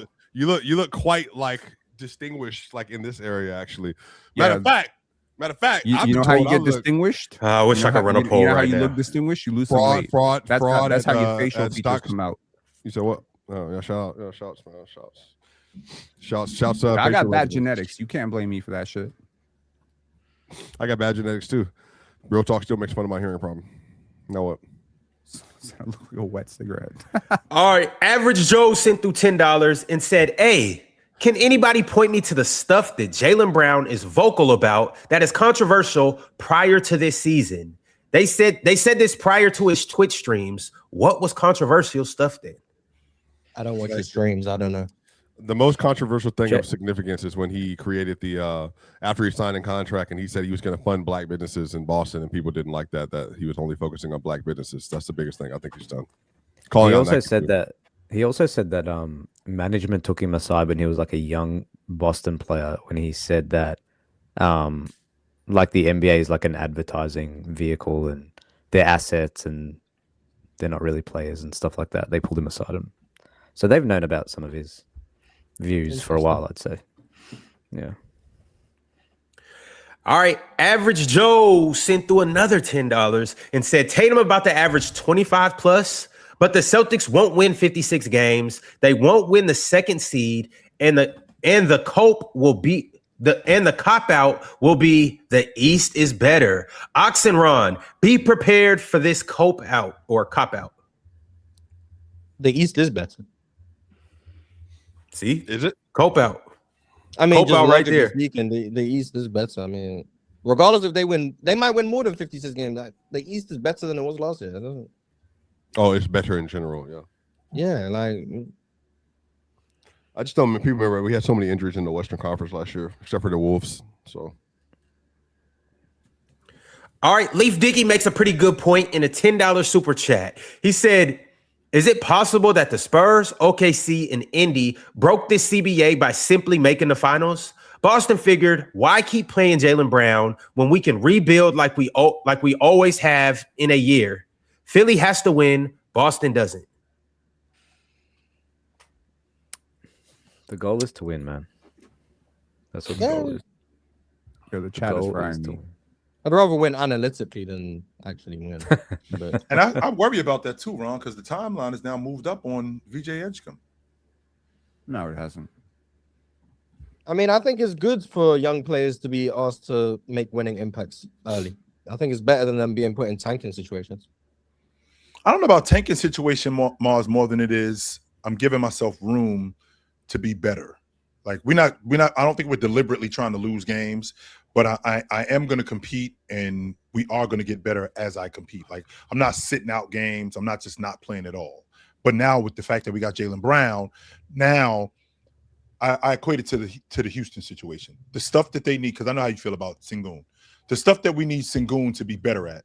Like I feel like that's going to take some time. We don't have that kind of time when you get Kevin Durant. Like the timeline is now. And the stuff that we need him to be better at, it's going to take a couple more seasons for him to polish that up. And I feel like with VJ Edgecombe, with getting Jaylen Brown, I feel like the stuff that we need him to be better at, he's got to be better at that stuff now. And we don't have time to develop it. And I think that rushing him may stunt his development. If that makes sense. Or it will make him. We'll see. Cho, what percentage of trades that are broached do you think fall apart in the NBA? Like I call you and say, blah, blah, blah, blah, blah. I want this for this. What percentage of those things you would think go through as trades? I would say less than half of them, because I think a lot of teams call teams up and will pitch something, and it's just. I would have said less than 5%. It is actually less than 5%, according to a staffer who works in the front office for an LA team. Let's just put it that way. I got in trouble last week, so I'm just going to be careful about how I talk about this stuff. He said it was less than 98%. So like 98%, like 98 to 98.5, 99% of deals go absolutely nowhere because teams approach basically lying to each other. Yo, Swiper, I'm gonna be back in a second. Can you get the next super chat? But you can keep going up here. Cho has to get it. Cho has to control. So like the whole point here is sometimes we're just talking to gauge value. Like I want to engage you in a Derek White trade, offer you something that I have no intention of giving you just to see if you bite. Will you give me something back? And I'll be like, oh, let me think about it. I'm gonna call some other people. Let me get back to you. So the way front offices have been gauging Jaylen Brown's trade value around the league is that it is quite low. That was why people were afraid to answer that. And you know what? It's funny. The blackball thing we talked about with John Morant, Trae Young. This is how value goes low. You put it in the water. Oh, there's a problem. Oh, people don't like him. Value, sure. Even if it's going nowhere, to your point, Penn, like we have no real desire to trade for you, or maybe it is to just sabotage a guy. I mean, I don't think that's ridiculous to think. Do you remember the package that the Raptors got back for Vince Carter? It was a bucket of extra crispy and a 6-pack. Chill, it was not even a 6-pack. It was a 6-pack if the beer was tainted and opened and half poured out. It was Aaron Williams, Eric Williams, Alonzo Mourning, who did not show up, and I think a couple of picks. It's disgusting. Vince Carter looked at it like, I got traded for what? Do you know why that happened, though? Because someone let it out there that Vince Carter allegedly leaked a play mid-game to Ray Allen. Man, give me a break. $1. And somebody said, I don't want to trade for this guy. Oh, he's got problems. The Toronto media made it so toxic. He doesn't care about basketball. He's a diva behind the scenes. He's injury prone. The Raptors canvassed the whole league. That's the best offer they got. And then what did he do? He went to the New Jersey Nets, back to 27 points per game. This might be a Jaylen Brown 33 point per game season. If he might get busy. If Tyrese Maxey allows it, he might average 35. Because I know subject, but Penn, since we're on the subject of getting busy, I got to get busy with these super chats. Evan Stice says we're talking about a finals MVP 2 years ago, top 6 MVP this year, and you trade him for 2 firsts and PG at 36, and you trade him to an adversarial rival, a division rival. I'm sorry, a division rival. Brad Stevens should be arrested for this. Well, I don't think Brad Stevens voted Jaylen Brown finals MVP or top 6 in MVP. So the fact that the media did those things means absolutely nothing to him and his opinion of Jaylen Brown. This guy used the analytics on like words per space and just decided that he did not want spaces to maximize the number of words. For only making one mistake in that. That's crazy, Chill. I don't know how you did that. I would have made 0, but I commend you in. I would have made 6. At Celtics Bleed Green Levels. FC, yesterday was a bad day at this point. I can only hope for a Tatum MVP season. I wish JB the best. He can help us win a chip. He helped us win a chip, and he did a lot for the city. Yes, he did. Yeah. Yes. I saw a video on Instagram of some 6-year-old crying. Yeah, I saw that. Yeah, because Jaylen Brown was his favorite player. I was like, Yeah, I damn. saw that. Yeah, How could Brad Stevens do this to that 6-year-old? Speaking of Celtics' favorite players, DC Piccolo says Celtics Nation. What do y'all want for Tatum since y'all giving ninjas away for the low? Hit Joe's line. Let's make a deal. Ron's crooked hand. I seen I just seen something. Teams have been calling about Jason Tatum, but the Celtics keep shutting it down immediately. So I'm quite confident that if the Celtics had offered Jason Tatum in that Giannis package, it would have gotten done. And then Giannis would have been on another team that can't win a chip. Amazing. No, he would have. The first law: never outshine the master. Oops, my bad, Joe. No, you straight. You straight. So, Celtics Green. I already read that one. Next one I have here is Morning Bump. I love Ox, but listening to him try to rationalize this trade made my morning. Shout outs to PC. Shout out to you. Absolutely, Morning Bump. I don't think it's that hard to rationalize, even if we all I think we all disagree with the trade, right? I don't. Yep. 5 of us disagree with the trade. Yep. I understand what they were. 6 out of 7 of us, including Knox. Yeah, but I can still. I just don't think they got worse like you guys do. But I disagree with the negotiation. I understand the trade. There we go. That they could have gotten more. They should have gotten more. But Mars, I do trading Jaylen Brown, or you want to send them trading Jaylen Brown? I understand them trading Jaylen Brown. I understand their fears. I understand the rationale. I understand the picks. I understand trying to leverage Paul George is expiring. I just think because he had the season that he had, they should have gotten a little bit more. And if they had managed their PR around him a little bit better and didn't, they had an optics problem. That's it. It's a Vince Carter thing all over again. It's a DeMar thing all over again. They just had an optics problem, and they paid for it.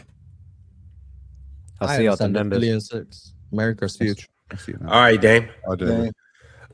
Shadow 57 sent through $5 and said, another example that you should take into account that men have feelings too. Jaylen Brown. I don't think maybe they should stop having feelings too. I agree. I don't think anybody has questioned whether or not men have feelings. We already know that. Mars, you don't got feelings? I have feelings. Yeah. But I'm not a man. Cooked you. That's Brian Alford on IG. Sent through $5 and said, Giannis, Bron, and Jaylen Brown are all finals MVPs who are on new teams. Who has the most emotional tribute video when they return? Giannis. No question about that. Giannis. Yeah, you already saw a grown man crying on the timeline in an 8-minute video in dedication to him. So over Jaylen Brown? Giannis. Giannis was Milwaukee, dude. Yes. Giannis means more to Milwaukee than Jaylen Brown does to Boston. You fight that, Ron? Yeah. Giannis means more to Milwaukee than Jaylen Brown and Jason Tatum combined. Really? Yeah, like it's Boston. Like you got like the same thing with Bron in LA. Like it's the Lakers. Yeah. So, like part of it is just the franchise that you're representing. Just based on what they've had in the past, you just mean less. Also, Giannis is better than both of those players. But like the other part is, and also Giannis was there from the jump. Bron wasn't. Jaylen Brown was, but Giannis coming from where he came from, leading them to a championship first time in 50 years. Jaylen Brown. They're gonna build a statue of him outside the arena one day. Wasn't even the best player on his team, but you know. Yeah, 100%. They're probably building it right now. They're gonna build a statue of him outside the arena one day. Yes. I asked Raptor fans if 2 days ago they would have traded Scotty Barnes and Kawhi Leonard for Jason Tatum and Jaylen Brown. More than 90% said no. Yeah, because Scotty Barnes is better than Jaylen Brown and Kawhi is better than Jason Tatum. Interesting. All right, Goon King Forever sent through $5 and said Brad Stevens is clearly gearing up for a Luka free agency in 2 years because the snow time fakers are going to be bottom 5 defense. Could you imagine if Luka joined the Celtics? That'd be hilarious. Because Celtics fans be hating on Luka more than maybe any other fan base outside of like Shea fans. So seeing them have to like switch up would be fun. All right, Huncho sent through $5 and said, if Jason Tatum comes out next season and noticeably regresses, does Boston think about trading him and just reset the books? Also, does Golden State make a play for Joel? I don't know why Golden State would make a play for Joel Embiid. But yeah, if Jason Tatum comes back next season and looks washed, I'd trade him. We don't miss. Okay. Nice graph. We don't. But yeah, miss. if Jason Tatum's washed, yeah, I'd trade him. I'd trade him instantly. Yeah, nice graph off Google. Imani97 said, seems things have switched. East is very competitive. West is going to be run by OKC/San Antonio. There's only two good enough to make it back to the finals. They are the only two good enough. Oops. Swiper, you think Denver's going to be back? All it takes is people healthy for January, and the whole conversation shifts again like it did last year. When March was like, the Bucks are better than the Spurs, and then 6 months later, it's like obviously they're not.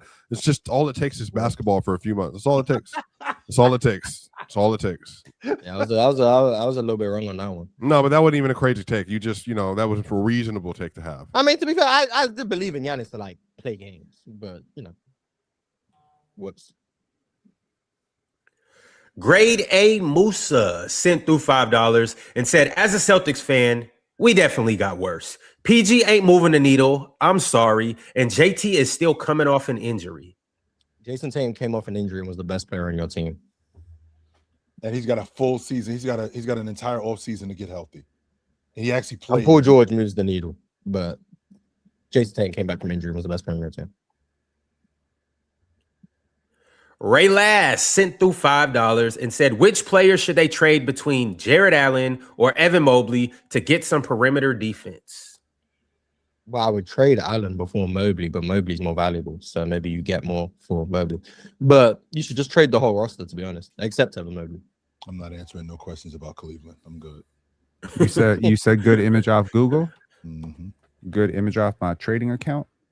In the last 5 hours. Google once again. You almost got us. It's literally actually not. Show us it. Okay. Show us the main dashboard. I want to see the dashboard. Just read the super chat. Read the super chat, Ron. You're doing well, Ron. Keep going. Gio, he's the one that derailed us. I ain't telling him to put that graph on the screen. All right. Yeah, no dashboard. I thought so. Gio Suave sent through $5 and said, my account number out, bitch. Mars be yapping. Mitch signed to Boston around noon. That's when they got better. When Boston traded Jaylen Brown, they got worse. Incredible. You guys don't know ball, but that's fine.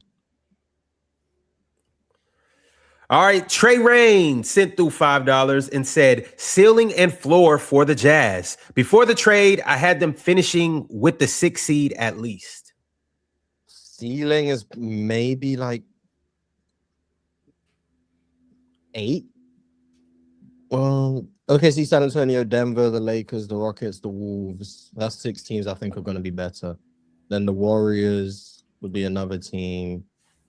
Yeah, their ceiling for me is probably around 7 or 8. Their floor is like. Did you mention Phoenix, Mars? I think they could be better than the Suns. Could be. And then their floor would be they're the worst team other than Sac. They could be at the bottom of the league again. Sac, Dallas, New Orleans. So maybe the 12 seeds.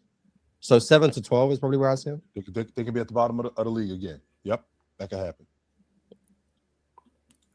Sheep1324 said, was talking ball the other day and said in the meat and potatoes of the game. Shout out to the panel. Shout out to Chill. That ain't the panel. That's just it. Shout out to Chill. Shout out to the meat and potatoes too. Don't get too much better than that. Average Joe sent through another $5 super chat and said, everybody talks about the lack of shooting on Miami. If they have bad shooting, what about the Wizards? Or am I missing something? Yeah, Trey Johnson is, I think he's going to be one of the best long ball shooters in the game. He stretches the defense more than anybody on the Miami Heat. That includes Tim Hardaway Jr. He has deeper range than anyone on the Heat. I agree with that. Yes. I don't know if he's a better shooter than Tim. He might not be because Tim Hardaway last year just didn't miss.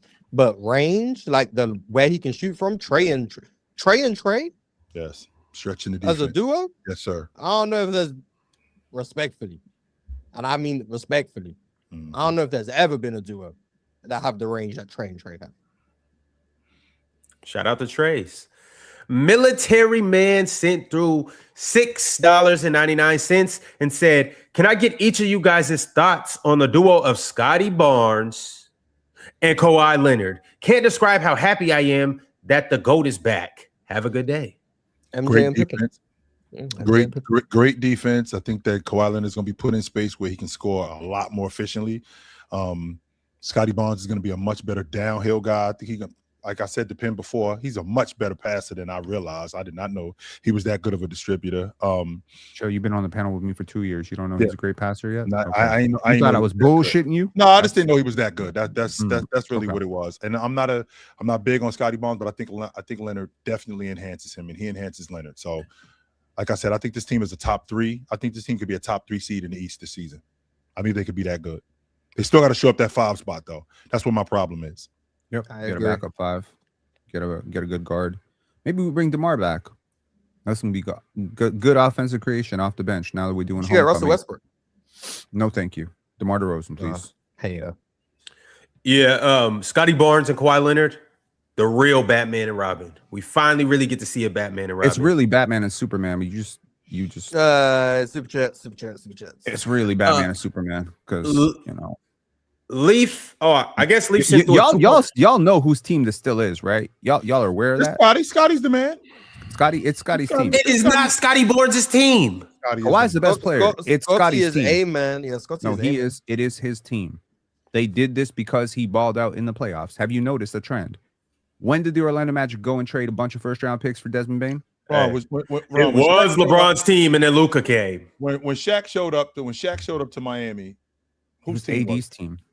Dwayne Wade's. Right. Dwayne Wade was better than Shaq. Yes.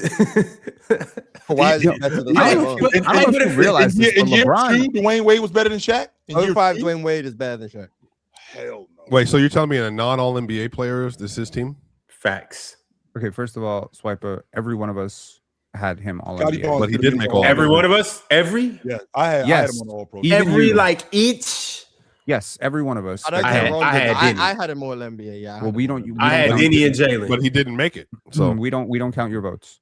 We're talking about everybody else. Hey. Even Chill, who said he's not high on him, had him all NBA. I had him on Kawhi Leonard was also all NBA. In fact, here Kawhi Leonard was higher on All NBA though. Hang on. Here, Chill say yesterday, and I quote, had they won a few more games, he might have won MVP. He wouldn't have. But do you think that who averaged the most points per game next year on the team? Yeah. Kawhi Leonard. MVP? MVP isolation scorer? Who's averaged the most what? Points. Oh, of course, Kawhi Leonard. Of course. Kawhi can play 12. The best player, my team, my ball, my show. I got you. Who makes game on the line? They go to Kawhi. They go to Kawhi. They went to Brandon Ingram. We go into and Ingram Kawhi. got dumped. Yeah, they went to their best player. They traded their best player for a best player. But we can go to the next. Scotty, I need you to sit under the rim and give me a rebound if I miss. That's not the role. Shut up. Scotty, go guard him. Wait a second. Swiper, is Danny Green. You said you were with us. You said you were going to push Scotty Barnes propaganda all year, and here you are repeating all of the bad things. Hey, wait, matter of fact, Joe, Mitch Robinson, Scotty Barnes, basically do the same thing. Basically, man. Basically. All right, Leaf said Spurs, Indy, and OKC make the finals with budget rosters. Winning a title may be cheaper than keeping a roster that is demanding money for playoff success. Well, eventually you're going to have to pay for guys. So you got to maximize those guys when you can, like what Oklahoma City did on these guys' rook deals and paying these guys a little bit more. It's like what the Warriors did with Steph and Klay Thompson when they was paying them a little bit of money at the time. But eventually, that money's going to have to kick in. Shay's contract is kicking in next season. So you just need to maximize rookie contracts. Yes, maximizing rookie deals. Contracts. Yes, sir. Key DZ sent through $5 and said, I like how we now have to act like Jaylen Brown wasn't talking about how much Joel Embiid is ruining the sport since they are teammates now. That clip went viral 85 times yesterday by 85 different accounts. Everybody had that in their holster. The second the trade went up, everyone got the same idea. Post Jaylen Brown on his stream talking about how Joel Embiid ruined the game. And if you want any evidence for why you should not stream as a professional athlete professionally and hate on other players, this is why. Well, now Jaylen Brown's going to learn from Joel Embiid, and he's going to be a better player because of it. So, bro, this would be like me streaming on my live stream about how much I hate Riv, and then next thing you know, I'm on pick a side. Like, it's weird. But you have streamed on your live stream how much you hate other people and have live stream with them afterwards as well. Yes, and I hate them. I stream even about on the how live much stream. I hate you guys, and I'm on your, I'm on here every day. Mars, No one believes you. I already know that. That's not news. And there's only 3 people in life that you've actually not liked. Okay, and you know my life. They're Okay, not here.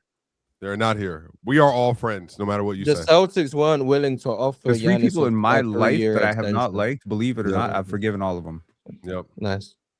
Even my stepdad, I forgave him. You know, you can't. You have to ask for forgiveness when you've offended someone.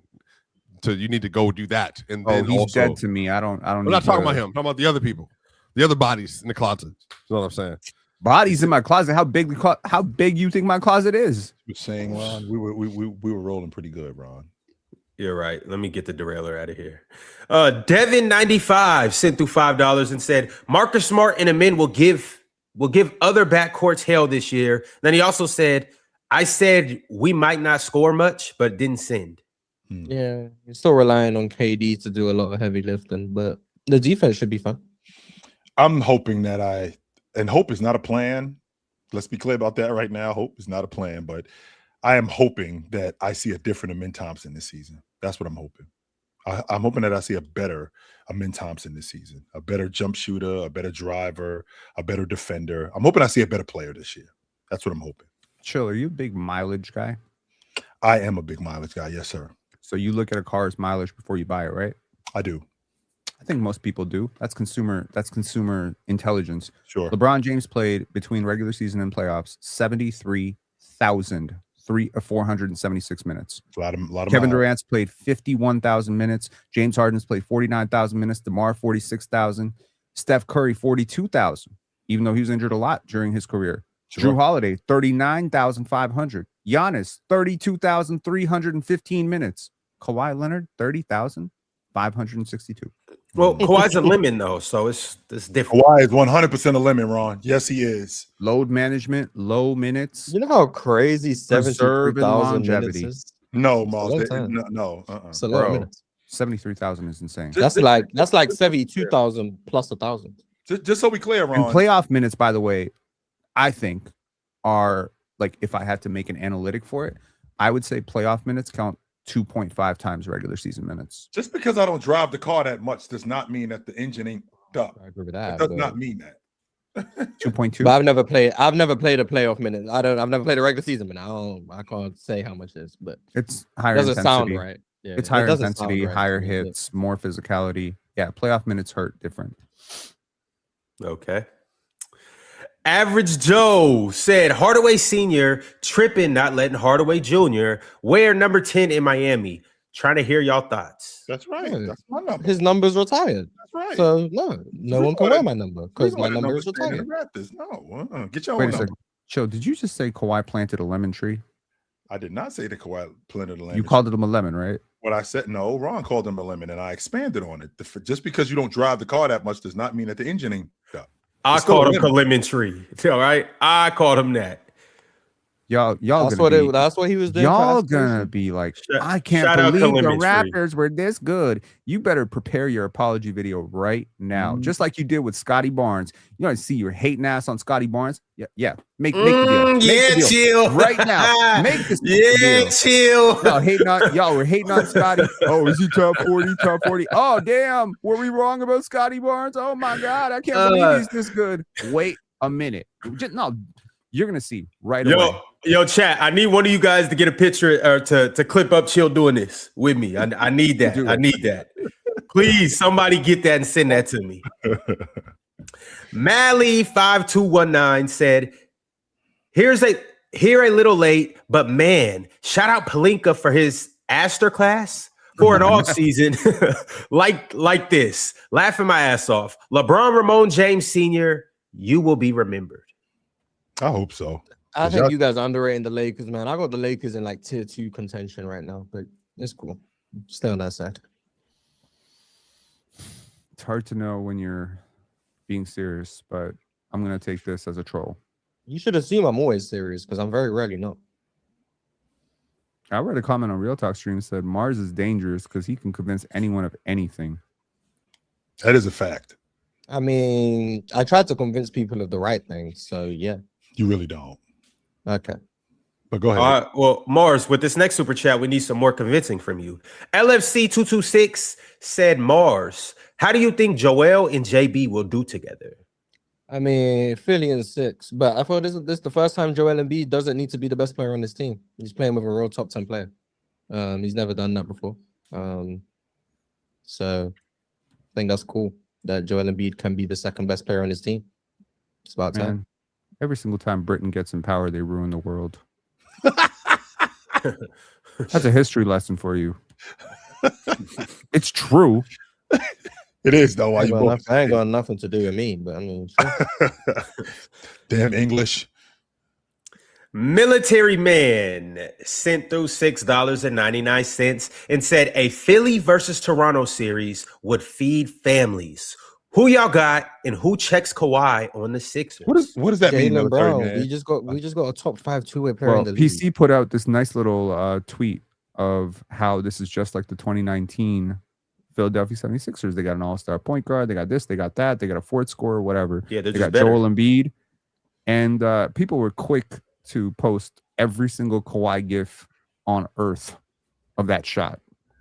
We read Philly and Toronto. But it's different, though. The Sixers are better. Yeah, we're better. You guys are worse. No, we're way better. They had Jimmy Butler, Ben Simmons, Joel Embiid in his prime, and a healthy Tobias Harris with JJ Redick. This Jaylen Brown's better than that. With a bench. Tyrese Maxey is better than Ben Simmons. Our best player is better than your best player, and First our of second all, best player is better than your second best player. But you know, it's cool. VJ's better than whoever was the fourth option. Tobias, give me VJ. Okay. Yeah, that's just that. But Joel Embiid was the difference maker there. Honestly, in fairness, we are also worse than we were back then. Way worse. We don't have Marcus Gasol, Serge Ibaka, the bench, the Kawhi's worse. Exactly. You fell off. I don't actually think Kawhi's that much worse, but okay. That's so. Yeah, that much worse doesn't mean he's not worse. All I said was he's worse. But Joel Embiid is like borderline washed. And he's still better than your second best player. Scotty Barnes is better than Joel Embiid. No, he's not. Okay, buddy. On a season production basis? Absolutely. Absolutely. But we're talking about a series. We're not talking about a season production basis because we're talking about if they matched up. So if I get the best of Joel Embiid, you give me the best of Scotty Barnes. Joel Embiid's better. But as you said, Scotty Barnes is still ascending. We don't know how much he's going to ascend, but Joel Embiid is still ascending. I have it on pretty good authority. From knee surgery. Yo, still processing. Better next year. Y'all not going to recognize Scotty. Y'all not going to recognize Scotty next year. I'm going to tell you this right now. You're not going to recognize it. Joel Embiid's going to look like 24 Embiid next season. What? Nah, bro. Do you understand? Stay on that side. Chill. There is a clip of Scotty Barnes at the age of 15 being asked if you could play with any NBA player in the world, who would you play with? And do you know what his answer was? Kawhi Leonard. Jacoby Walter, when he was drafted, what did he say? Who you compare your game to? Well, I try to model myself after Kawhi Leonard. Colin Murray Boyles, same thing. And now they're here. So it sounds like every single kid on this team is gonna grow up. A lot fast. of people wanted to play with Kobe and idolized him growing up until they got an opportunity and realized it's a lot harder to play with this guy than it is just to watch him on TV. Kawhi is low maintenance as hell to play with. Yeah, we'll see. Give him the ball. Get out of the way. Easy. We'll see what them lemons look like when they fall off the tree. I do want to say this about Jaylen Brown, though. This actually might be his best opportunity to play defense, seeing that, or to like just maximize his defensive tools, seeing that you got two guys that could give you 30 on any given night. You got Anthony Simons? Who? We. Philly. Who's we? Philly and Philly. six. Yes, Philly. Oh yeah, y'all cooked, man. Y'all cooked. Hey, Philly in this mini. Hey, the process. Yeah, I don't know if anyone said this, but this was one of the most analytically driven front offices from Sam Hinkie to Daryl Morey. This has been Analytics FC 101. For them to go after Jaylen Brown, Anthony Simons. So let's change it up. Yeah, that shit didn't work. These are the least analytically friendly players on earth. Man, we got damn them analytics. Damn them analytics. Anthony Simons is a first percentile defender, if that. He is awful. He's an 84th percentile offensive player, so that is fair. Okay. It's a good deal. 2 years, 12 Hey, months. so Boston, do y'all really want to shoot it out with us? Right now. Bro, Miami is sick. I'm not even now. lying. If the Raptors had done this, if the Raptors had done 2 years, 12 million for Anthony Simons, I'd be all over it. That's amazing. I thought he was going to get at least 10. That's a fantastic deal. Miami, you guys will sleep. There's no way you ain't get Anthony Simons for 12 million. That's ridiculous. Warriors too. We cooking right now. We got Phylon, Simons, Maxey, VJ, and Jaylen Brown. And one ball. Wow. Come on, man. One ball, right? You didn't invent it. They got something in common with you. 2K God sent through a members chat and said JT and PG fighting over hair grease / fresher lineup. Paul George winning that battle. Shout out PG. I got 3 balls, bro. One's right up here. Oh, I thought you had like a defect or something. No, I do have defects. That ain't one of them. Oh. Pin, that's what I was talking about. Is you have one basketball behind you. That's not what you're talking about. Just it. Move on. All right. Yeah, Jay did that. Sent through a members chat and said, Braun to Philly. It's the right thing to do. We got Braun. It's Philly in 4. Y'all better hope Braun don't come to Philly. Yeah, all right. Hey, chill. If Braun come to Philly, I'm going to be unbearable. I'm going to get a Braun jersey. I'm going to get a Jaylen Brown jersey. And I'm going to get a Joel Embiid jersey. And I'm going to just, oscillate them throughout the show. First hour of the show, we going to come with the Jaylen Brown. Second hour of the show, we coming with the Joel. Third hour of the show, we coming with the Braun. And then, I'm going to get a kid's jersey, Tyrese Maxey, just as the cherry on top. Oh, man, it's going to be a good season, boy. Yeah, we got Braun as prize. I ain't going to lie. What's the hourly rate, Ron? And don't fight that they opening up a roster spot for Bronny. They trading for him. Oh, watch out. No. If Miami ain't going to bring Thanasis, we ain't going to bring Bronny. Nepotism over with. No, it's not. As you were saying, it's Ron. up. Anime is cool. Said Jaylen Brown got traded because he didn't fit Boston's culture. Him advocating against racism and black inequality made his days numbered. I'm distraught. What kind of nonsense is that? You know that Bill Russell advocated against that. What the hell? Bill Russell played for something. And he was booed. Chill. And they didn't attend games. I know people who played. I know people who played in Boston. I don't mean the Celtics, but I know people who played in Boston, like college basketball, Division I basketball. It's true. I've been to Boston. It's true. It's true-ish. Okay.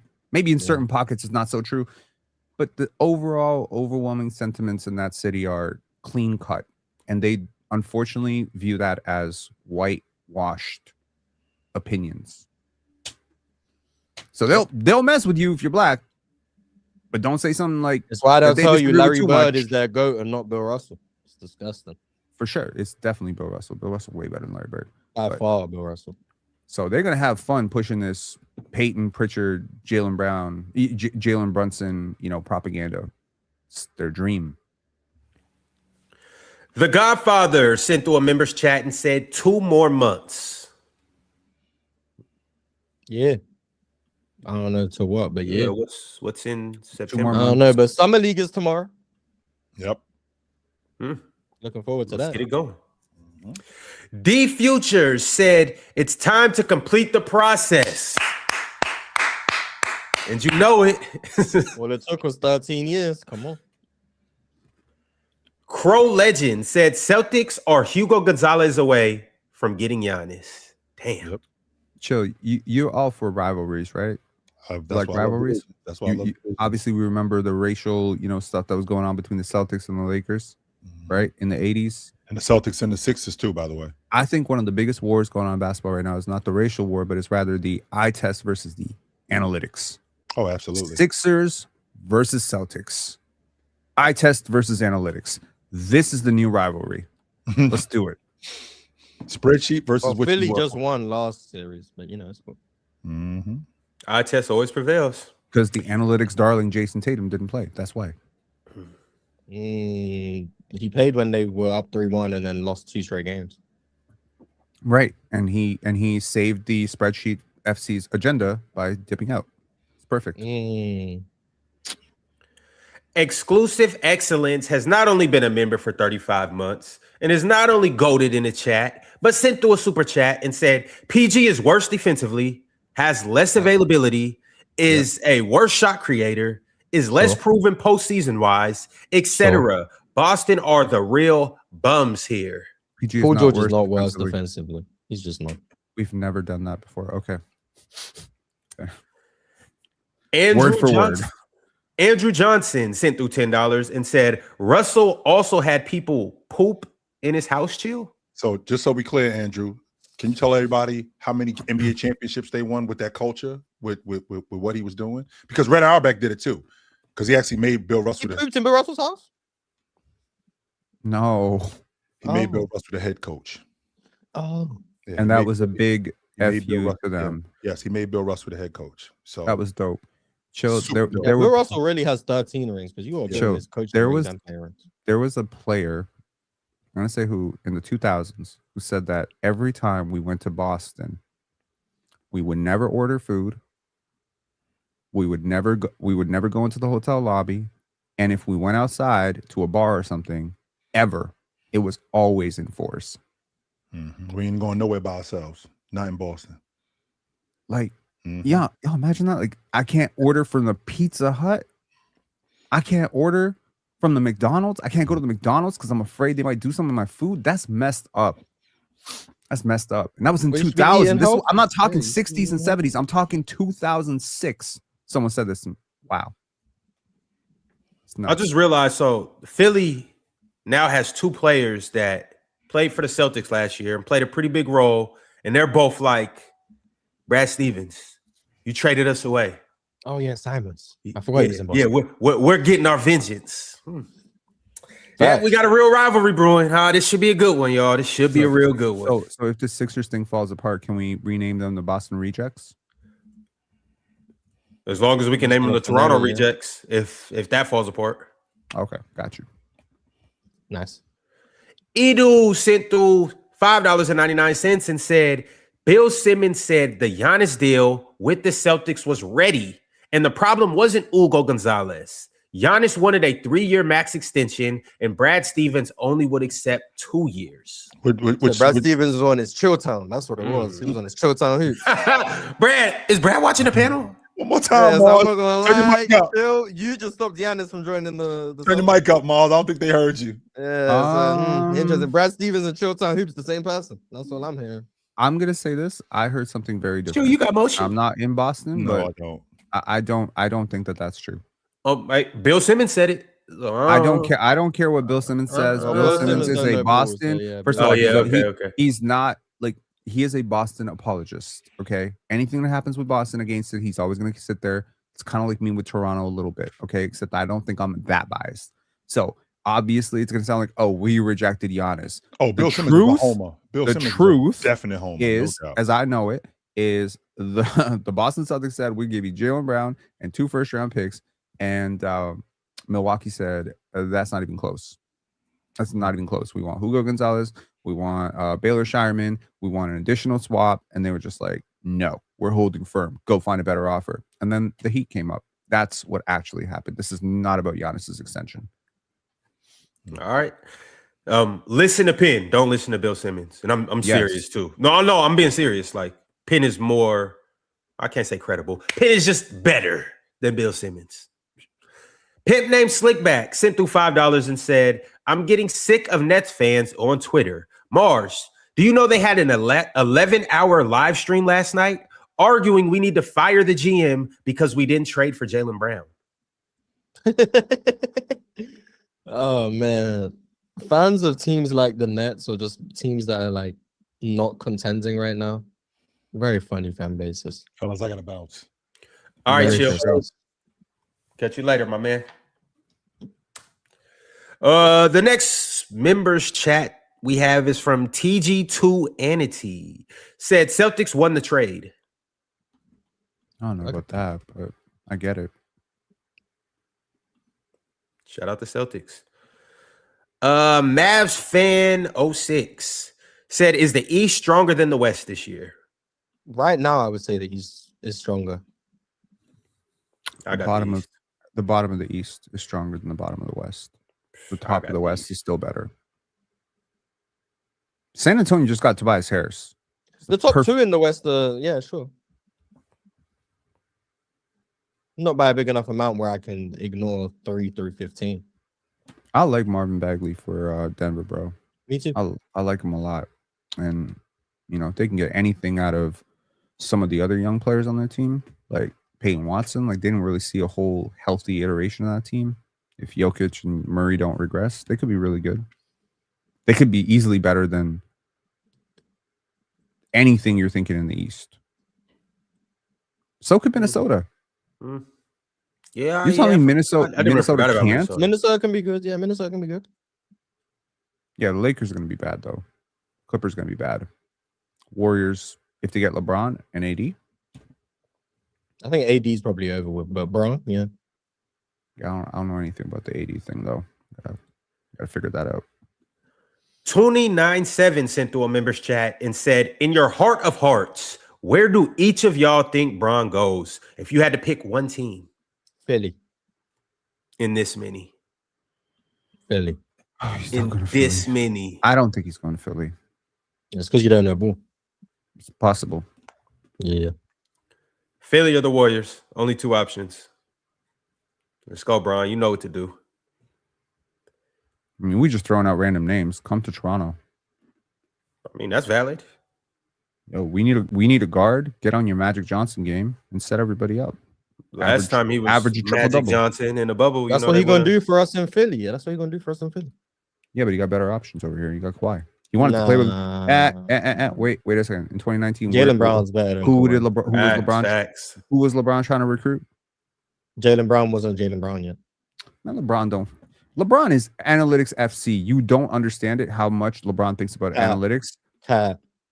Listen to him talk. Braun knows Jaylen Brown better than Kawhi. Braun knows Jaylen Brown better than Kawhi. Braun does not think that at all. We can't ask him because he's going to start politicking and he's going to be like, oh, Kawhi's in the league. LeBron thinks about he knows Jaylen Brown is better more than y'all think he does, bro. And now you know Braun. I guess. I don't know him. I've listened to him for years. I've listened to his podcast. I listen to Braun too. Braun knows that Jaylen Brown better than Kawhi. Yeah, he's going to present himself as like very eye test because he's a genius. And obviously with the eye test, he can see the analytics. He doesn't need the analytics. And I'm not saying he's sitting there saying like, oh, this guy's EPM is this, but I'm saying like his brain on basketball works very much like the analytics models. He is never going to be someone who's going to come out and be like, oh, Jokic is awful, awful, awful. Like he's never going to do that. I guarantee you ask Braun, he thinks Jokic sucks on defense. Guarantee it. Now he can't say it because he's socially aware. He thinks Jokic sucks on defense. And analysts don't agree. Ask Braun about Jaylen Brown. Look at the people he's done podcasts with. Rich Paul, JJ Redick. These are all analytics. We don't need to argue. I cooked you with that right there. No. Braun knows Jokic sucks on defense. I know that you're a scumbag, Mars, based on your social circle. And I know LeBron's analytics FC based on his social circle and who he picks it with. Bro, if I hate analytics, I'm not surrounding myself and starting a podcast with people who love analytics. That's not intellectual curiosity. And I'll tell you this. And I will tell you this. Walker Kessler is 100% an analytics decision. 100%. Was Russell Westbrook analytics decision? No, that's different. Cooked him again. Oh my God, 2-0. Sandro Michael Felix also dominant with the analytics. Dominated. Yeah. No. All right, y'all. Andrew G said Brad went from the best GM, in my opinion, to fireable offense. Not even close. You guys are so reactionary. He's not getting. Nah, get him up out of here. Fire his ass. He's got 10 years. Brad Stevens got so much job security. It's ridiculous. Mike cut his hair because of Onyx. Sent through a members chat and said, funny that the C's front office that is silent about everything is now a source for everyone. Also, Mars, does the Giannis contract thing make sense when they took PGs? Well, Paul George's contract is 2 years. Giannis's contract would be another year and then 3 more. That's 4 years.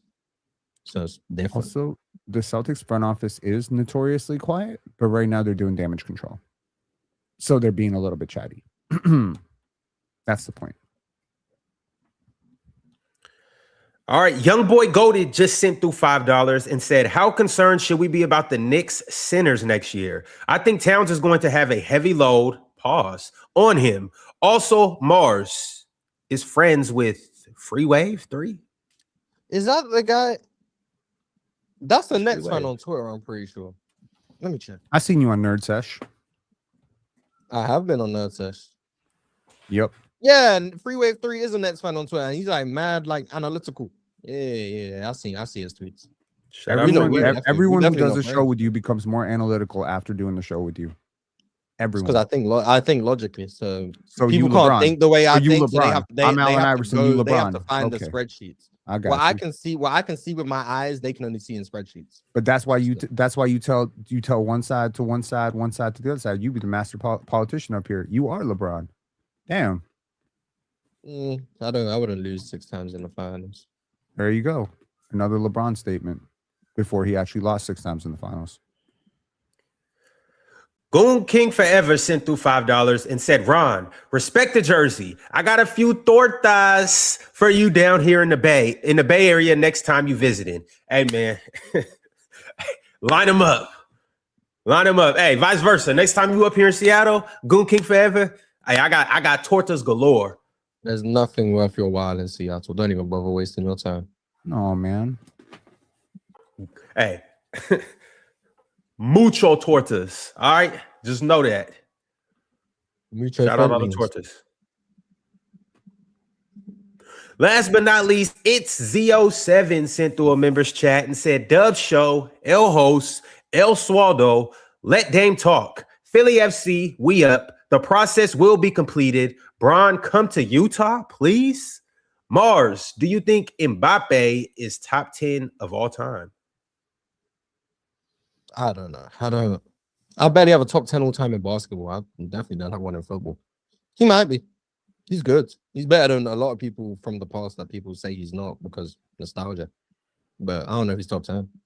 You will never convince me he's better than Alessandro Del Piero. Nice. Alessandro Del Piero, the greatest. Thanks. All right, y'all. It's been fun. It's been real.